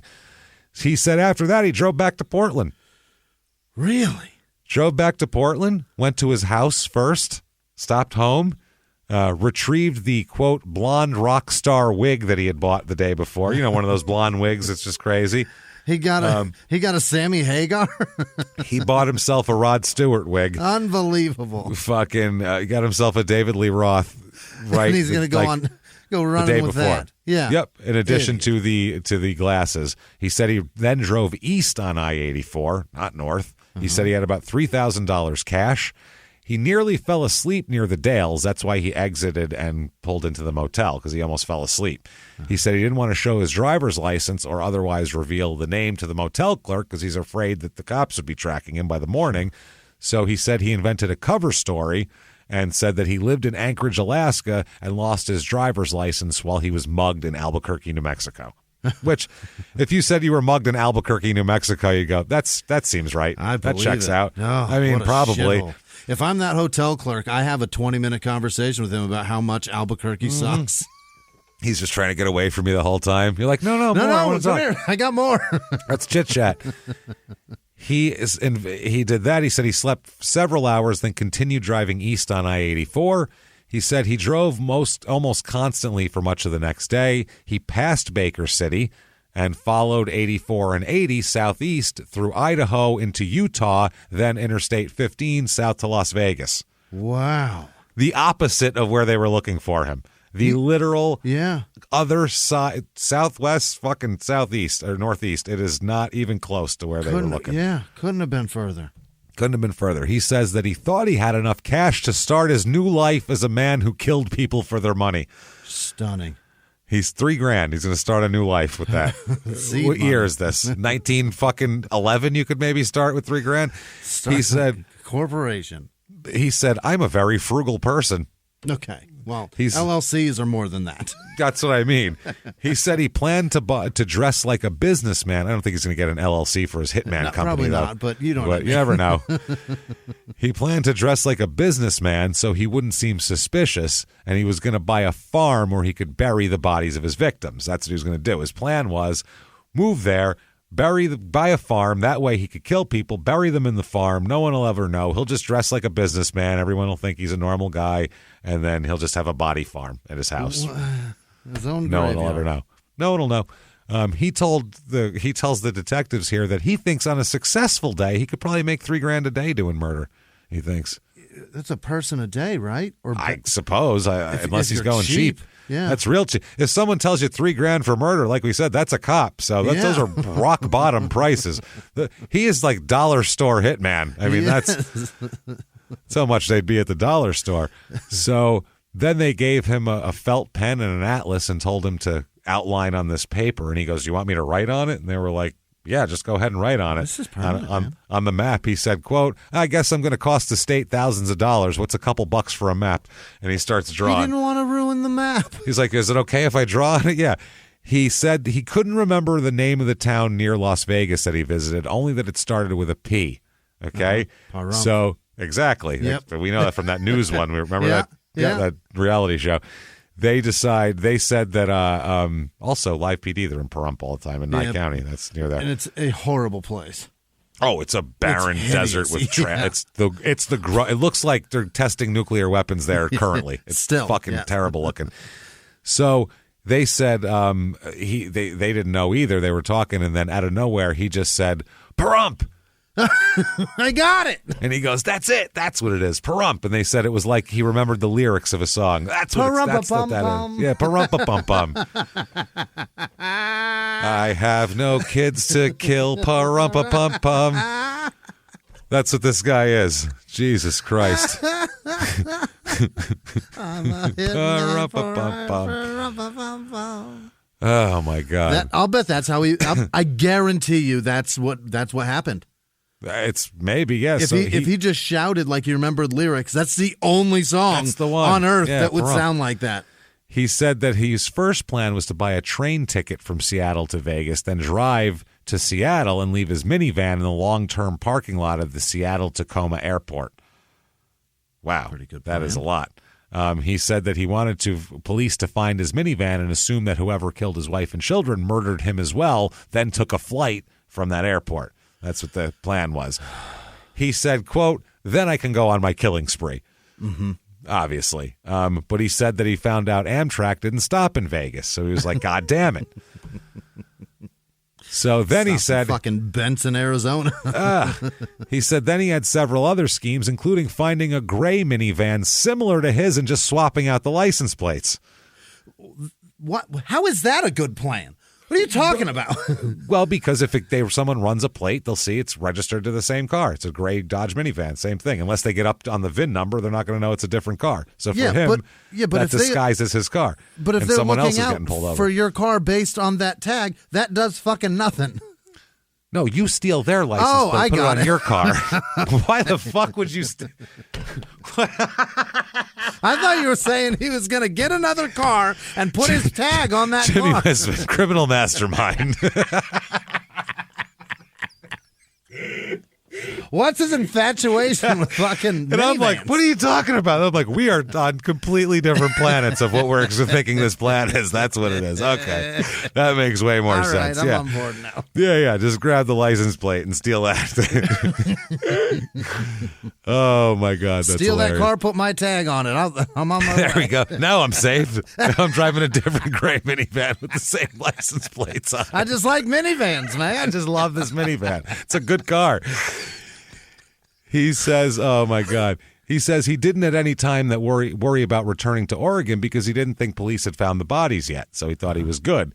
He said that none of his friends expected the family to be home until the 20th when it was dress rehearsal for the Christmas play at the church. Then he stops and says, quote, I probably ruined that play. My wife was co-director and my kids were the stars, my 2 oldest kids. Oh, I'd say you fucking destroyed it. They're man. not, ruined it. They didn't just put it on with the understudies. Half the people in the play were murdered. It's a church play. It's over. They're not going to fucking keep it on. Timmy, did you remember your lines? Because little fucking Brian is dead. No one said that. That's disgusting. This guy's an asshole. He then said, they said, well, where were you going to live till you've saved up money for a farm? And he said that he decided on the way down there in Arizona, he was going to build a dirt house and live in the desert. A dirt house. You can't build a dirt house, man. You just can't build a dirt house. It's not sand. It's not a castle. You can't build one of those. You just can't. Build a dirt house. You know how long that would take? A dirt house. What the fuck The are you natives talking did it. about? I can do it. No, you can't. What, like on the side of a mountain, like on a cliffside, you're going to carve it out of the rock like the natives? No. Heard of Montezuma's castle. I'll do that. He said he was going to build a dirt house in the desert, live in it. Live in it. This is like the guy, what is it up there with people just living in, this guy living in a hollowed out tree. He's going to make a dirt house. What's happening? He said then he was just going to do, quote, most of my killing in the winter. It's hot there in the summer. I was just going to stay in the dirt house all sit summer long. out there. He said, well, killing in a warmer season would be problematic because it's going to be hard. This is his logic. He said it'd be hard to conceal a weapon while wearing shorts. He is out of his mind. What He's the like, fuck? How about if you were going to murder somebody, just wear pants that day? Maybe just wear pants. A lot of people in Phoenix wear pants even when it's hot, when they have to go to work. There's a lot of guys. What do you think? There's lawyers walking around with shorts on? He just said that he was going to dress like a businessman. What is that, in dress shorts? What are you talking about?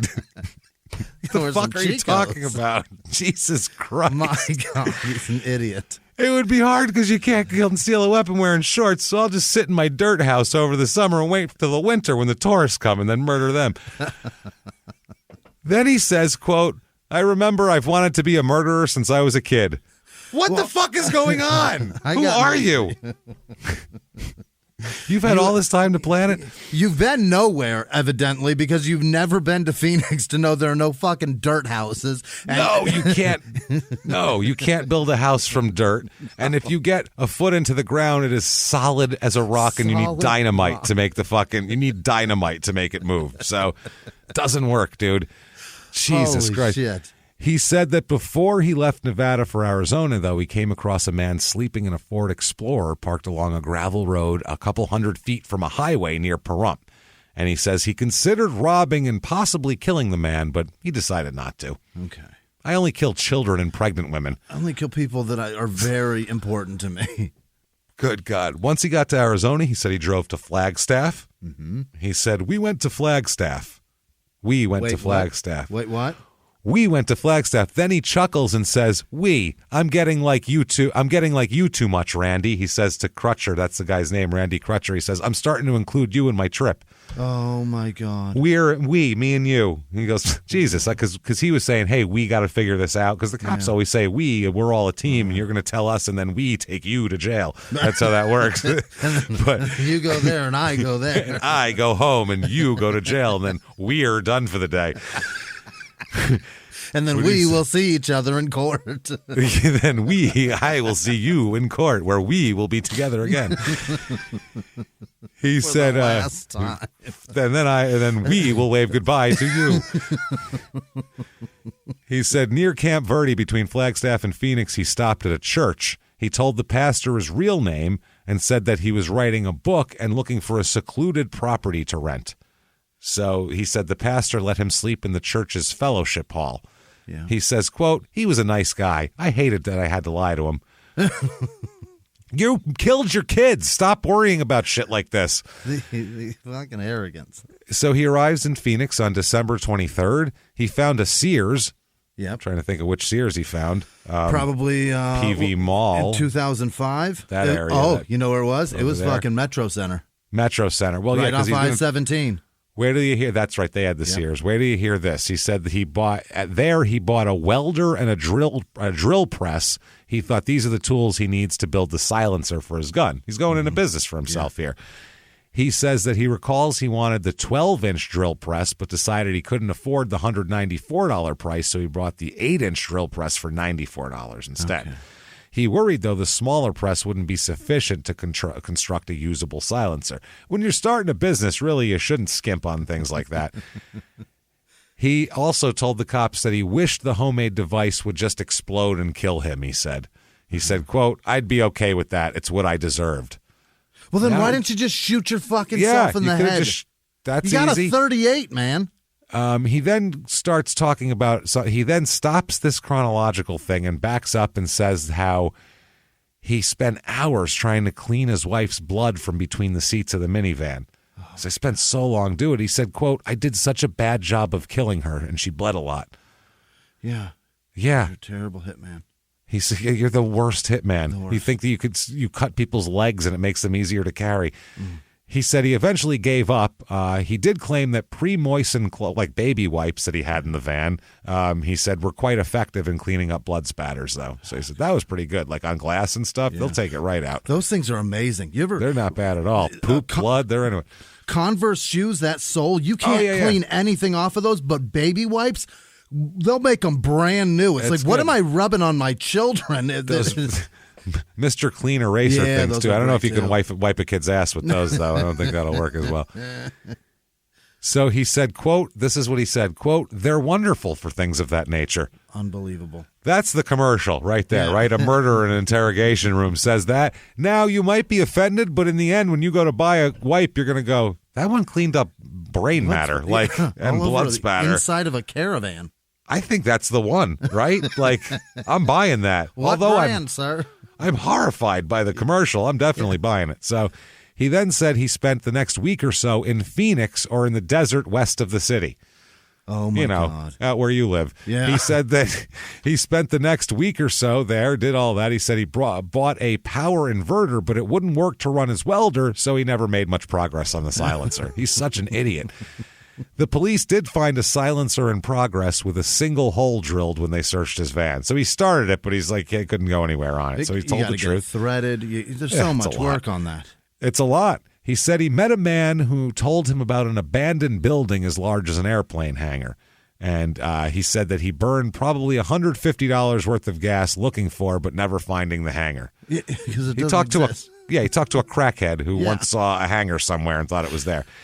They said, well, what the fuck did you care about a hangar for anyway? Do you want to live in there? And he said, well, no. Quote, imagine how many bodies and cars you can store in a hangar. What the fuck? He thought he could just use that as like his own storage unit for bodies and dead bodies and cars. They'd never find it. No. Slept in his van. He said he lit 3 candles when it got chilly at night because he was out in the desert and it's cold out there. He said he even had to start the van's engine every 2 hours or so to run the heater for a minute just to knock the cold off the place for a little bit. He said that he bought 2 more candles after that, and that was for a total of 5. And he said that was good for 4 hours without running the van's heater if he could have candles in there. So January 1st, 2003, he drove to Phoenix to start his career. He's like, well, time to kill now. It's New Year's Day, new year, new me. He said, quote, I intended to kill that night, is what he said. He said he met up with a man named Sean that night. Not met up with him, but met a man named Sean who was still tipsy from a New Year's Eve party and had driven his car off the road. Listen to this. Anybody named Sean in Phoenix, think about New Year's Eve 2002 into 2003. If you got drunk and drove your car off the road that night, You were this fucking close to getting murdered by this guy. You are lucky to be alive. Think Sean. about your fucking choices. Never mind driving your car into a pole. This man was going to murder you. You're playing with the house's money today. He said he stopped and intended to murder him, but instead he just drove the man home. He just gave him a ride home in his own car. He's like, you're pretty tanked. I'll take you. So he then said he drove around what he described as a rather seedy neighborhood in North Phoenix, where we used to live. Yeah.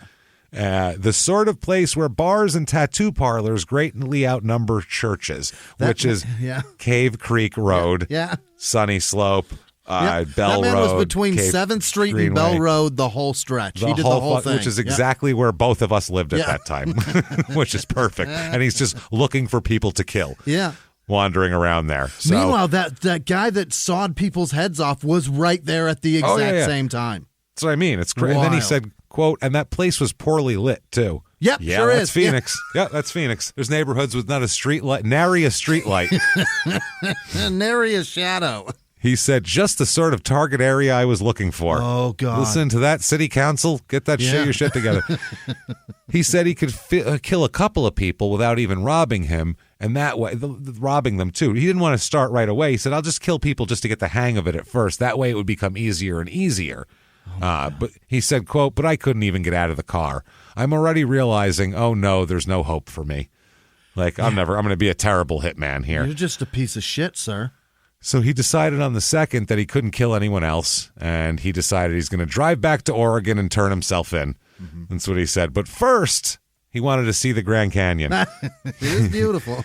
He said, God gave me a beautiful family, and I destroyed it. I wanted to see something beautiful that I couldn't ruin. It's true. That's what it's he amazing. said. Yeah. It is. It's pretty wild. So he described the murders in a little bit more detail, and he said he hiked for a couple miles along the canyon's rim, watching the sun rise after he killed his family. And he said it was pretty, but I really needed to go. I really needed to have my wife there. Renee and I had always wanted to go to the Grand Canyon. I kept seeing all these beautiful families. Well, maybe if you didn't murder yours, you could have invited her. Wow. He says from there he drove to Utah, then north, and retraced the 15 to 80 to 84 interstates. Yeah. And at that point, at 4:45, Crutcher says the investigators arrived from Tillamook. And he said, wow, that was a fast drive. And they said, Crutcher said, well, they flew. That's why they're in a plane. Right. And he said, well, I can finish the story in a couple minutes here. Let's get this going. Yeah. He said, I stopped in Boise early that morning. Never the places where he was seen where people definitely saw him and wrote down his license plate. All those people are full of shit. They're liars. They're all liars wrong. or mistaken, one of the two. So he said he stopped in Boise on January 4th, intending to buy gas and 100 feet of rope. He said that he intended to use the rope to haul his wife's body to the van so he could dispose of them better. Why don't you tie it to a tree and jump, you fuck? How about they were found 2 weeks ago, asshole? Yeah, they already got them. He also intended to recover his children's bodies and have them in the van when he turned himself into the police. He wanted to stack his family's corpses in the van and drive to the police station and turn himself in. Hi, we're here, and then get out and go, there's the fam. There's the fam in full rigor. How you doing? Holy hell. Yeah, 2 weeks of fucking decomp on him. How are you? Yeah, I'm here. I brought them in for you to make it easy. If he would have seen those bodies, he would have never done it. I don't think so. No either. way. He said the store only had 50-foot lengths of rope, and that's why he exited the freeway at Baker City to check Rite Aid for 100-foot ropes. Because drugstores always have 100 feet of rope on hand. Maybe Rite Aid's got it. What ad have they been doing that's got him convinced they have everything? Safeway would have been a better option, like somewhere in their yard department There's a Home Depot nearby, I guarantee. They've got there it. is. So he says, he concluded the story like that. He said that he didn't get a chance to go to another store. He looked for the rope, came out, and boom, there we go. Fucking cops got me. And Crutcher says, I can't tell you, Edward, how much I appreciate your candor. Just made things very easy. And they said, is there anything that the police have promised you or anything like that you want me to fulfill for you? Anything going? And he just said that I could finish my sandwich and use the bathroom. Can I have that other half? That's all he wants of Subway. 4:52, the tape ends, and that's that. So they have him dead to rights, obviously, on everything. The thing that he described a lot was that Crutcher described as saying that he was probably the most enigmatic killer he's ever met in his life. He just didn't understand this guy. He said he talked about the bodies of his wife and children in detached clinical terms, almost as though he were a medical examiner conducting the autopsy of a person he never met. Yep. He said at other times in the interview he cried when he talked about his wife, whom he described as beautiful, and about his wonderful children. He said, quote, he does show appropriate emotion, and I think that was really remorseful. He cries because I think he feels genuine sorrow that he's done this. He says that he also believes his religious convictions, including his belief in his wife and children are in a better place, are making him less whatever. He said he also believes that, he said that I would have looked at him first anyway. You always look at the person closest to home. Sure. And he said there was no question in my mind as the case unfolded that this guy had done it. And he said that Morris once asked to help get him the death penalty. He said, will you help me get the death penalty? Oh, is what Morris asked him. It's very easy, sir. Well, the prosecutor said he doesn't think he's going to do the death penalty because he said that he's not sure what he's going to do. Because Morris is ready to plea, and he goes, I might want to take it to trial and get the death penalty, because he said, but maybe not, because he's worried that doctors might determine that he's not mentally competent, because he sounds fucking crazy. The things he's saying are out of control. The prosecutor said he's a very, very weird guy, but he clearly knew what he was doing wrong. That's why he ran. So he said that was one thing. But he said they also looked into Renee Morris's parents. They said they wanted finality in the case, something impossible in a death penalty case because there's all these appeals and all this type of shit. So he goes, he told them it's going to drag on for years if we go for the death penalty. 20 years from now, you're going to be coming to court still. Yeah. And he said their wishes are something I clearly took into account. This seemed like the best decision in the case. So they decided to take a plea bargain from him. Mm-hmm. They also said about the police, they all worked together very professionally to make this come off. I'm sorry this got dumped on them, but I'm glad they handled it in a place that was prepared to handle it. Even Morris's lawyer says that they did a good job of interviewing him and there was nothing wrong. But they didn't make one motion to throw anything out of his confession out or anything. He said, quote, there was nothing from the police conduct point of view that would have interfered with them using the entire statement in trial had the case gone to trial. He said the folks in Baker City went by the book. They got everything they needed in the time they had. Yeah. Nothing. He said it was perfectly by the book. So, what's up with dudes killing their family? Okay. Found this from a psychologist in an article done on it. They said men who kill their families are particularly bothered by such financial problems because they have an exaggerated belief that their families can't survive without them. Yeah. They have to protect, they have to provide. Yep. The irony, of course, is that your family is so important that you kill them. The father believes the family can't make it without them, so they're better off dead, which is true. That Christian Longo guy told investigators after his arrest that his family had the biggest bearing on anything that I ever did, every action I ever took, whether honest or dishonest. Sure. And they over and over and over again. They said that's what it is. When he appears in court, Morris's dad said he hopes he gets the death penalty. Really? He says he doesn't look like the son I knew. He looks like the kind he considered a big joke. He said he doesn't act like he realizes the seriousness or the consequences of what he's been charged with. That's what the father said. Yeah. Mm-hmm. He said, just doesn't look like it. He said, if he's found guilty and the state decides the death penalty is pertinent, my wife and I will not intervene to prevent that. We'd appreciate it. Yeah. Gee, thanks. He came into court and, they said that he was polite and did his thing. 2004 in September, he pleads guilty to 7 counts of aggravated murder. And in November, they come to sentencing. And the judge here says, you, sir, may fuck off. Life in prison without the possibility of parole. Yeah. And he waived the right to any appeal of anything, sentence or case. Yeah. Done and done and done and clean and done. That's the family said they'd rather have that than go to court for 20 years. So that's what they did. So good for them. Go talk about your dead grandchildren for 20 fucking years? That's horrible. That's horrible. Yeah, that would just be, at least now he's in jail. You can forget about him or whatever you want to do with him. But there you go, everybody. There is... Stunning. It's something so different than what we've had in a long time. So I just kind of wanted it to be a different case. Just every case we always go, well, you could see that coming from 5 years ago, or you could see that. There's no warning whatsoever.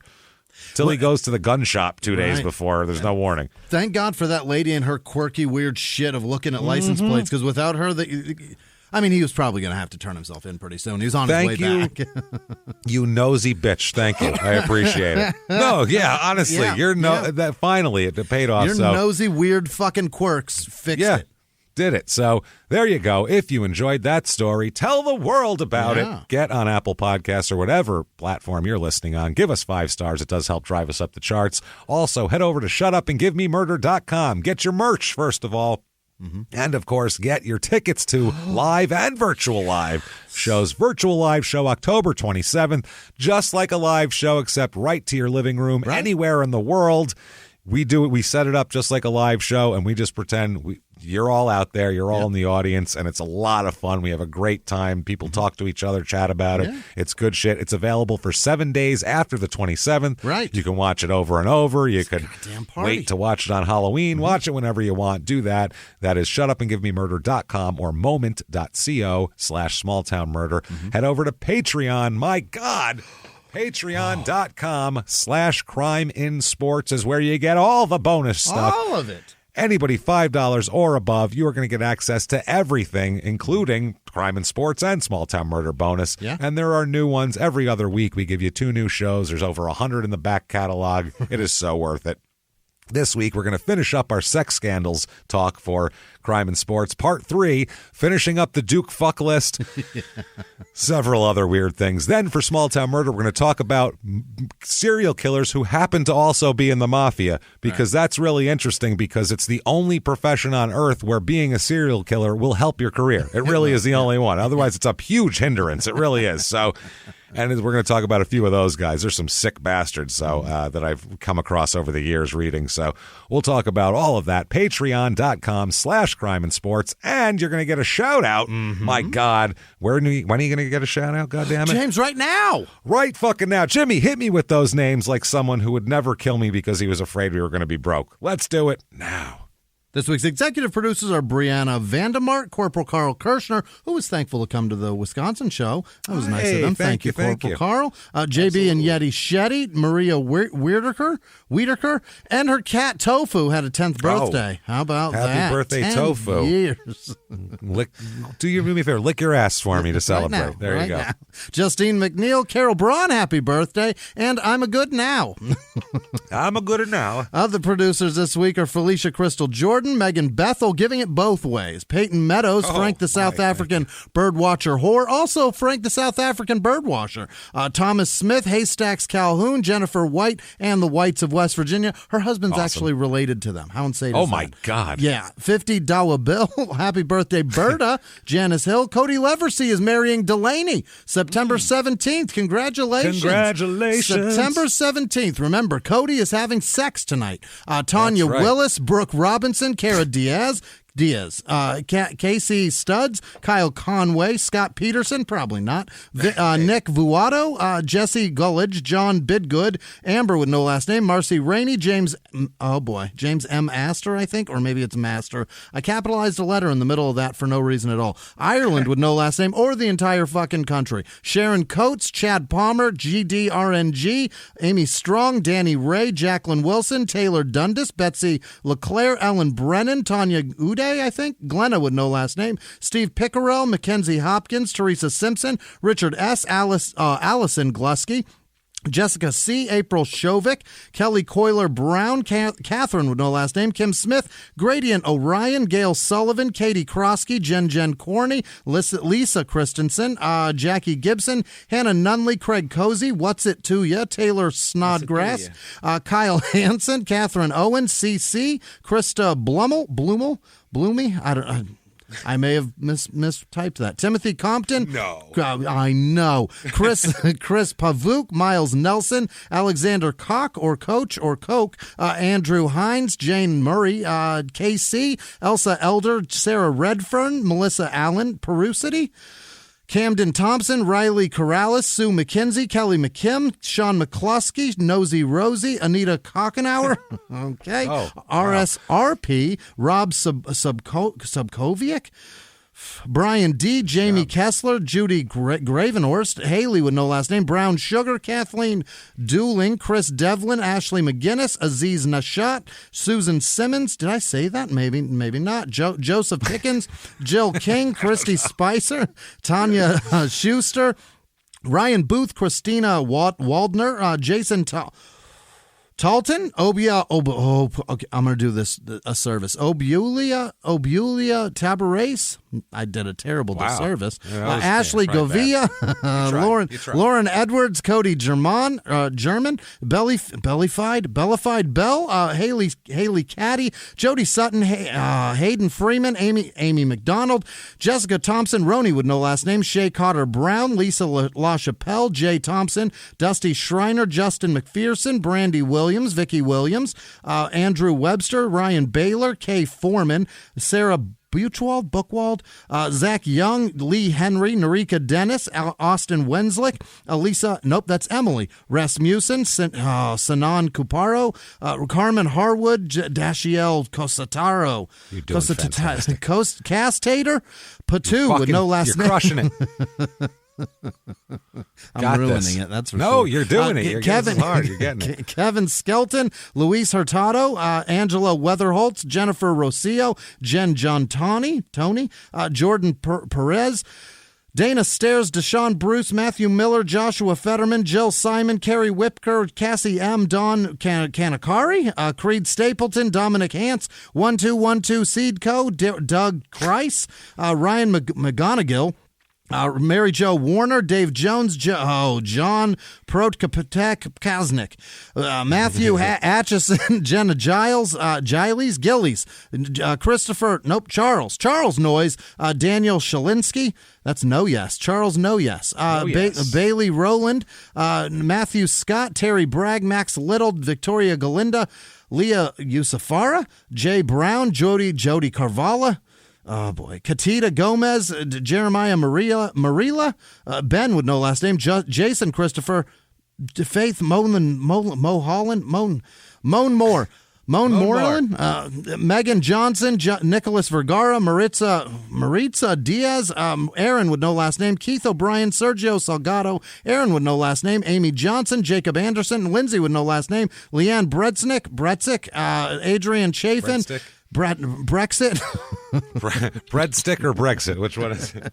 Christian Lee, Kara Bacon, Kathleen with no last name, Anissa Spagnola, Danielle with no last name, Found C, Dalton Foley, Keldon Erickson, James Malone, Ari Troyoe, Onion Morph, Bob with no last name, Cosmic Explorer, Sarah Jones, Mike Newman, Christina Ricks, Paul S., Karen Spone, Josh with no last name, Darcy Eblin, Jamie Phelps, Kelly Anderson, that's Mary, Cope, Austin Marcel, Jackie Anderson, Robert Bird, Emily with no last name, Sam Lures, Big Dick Daddy from Cincy, Darrell is his name, or Daryl. I believe him. Robert Something Patrick, with a D and a big dick.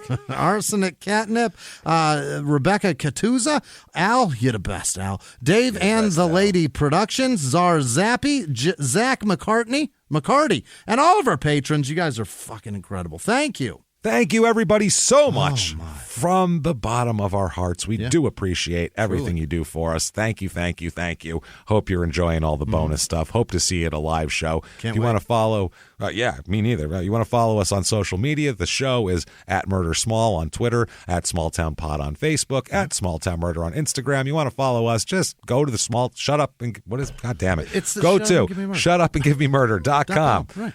There's links right there to everything. Get them there. Do that. Come back and see us more. Listen to Express on Friday, Crime and Sports on Tuesday. God damn it. That said, until next week, everybody, it's been our pleasure.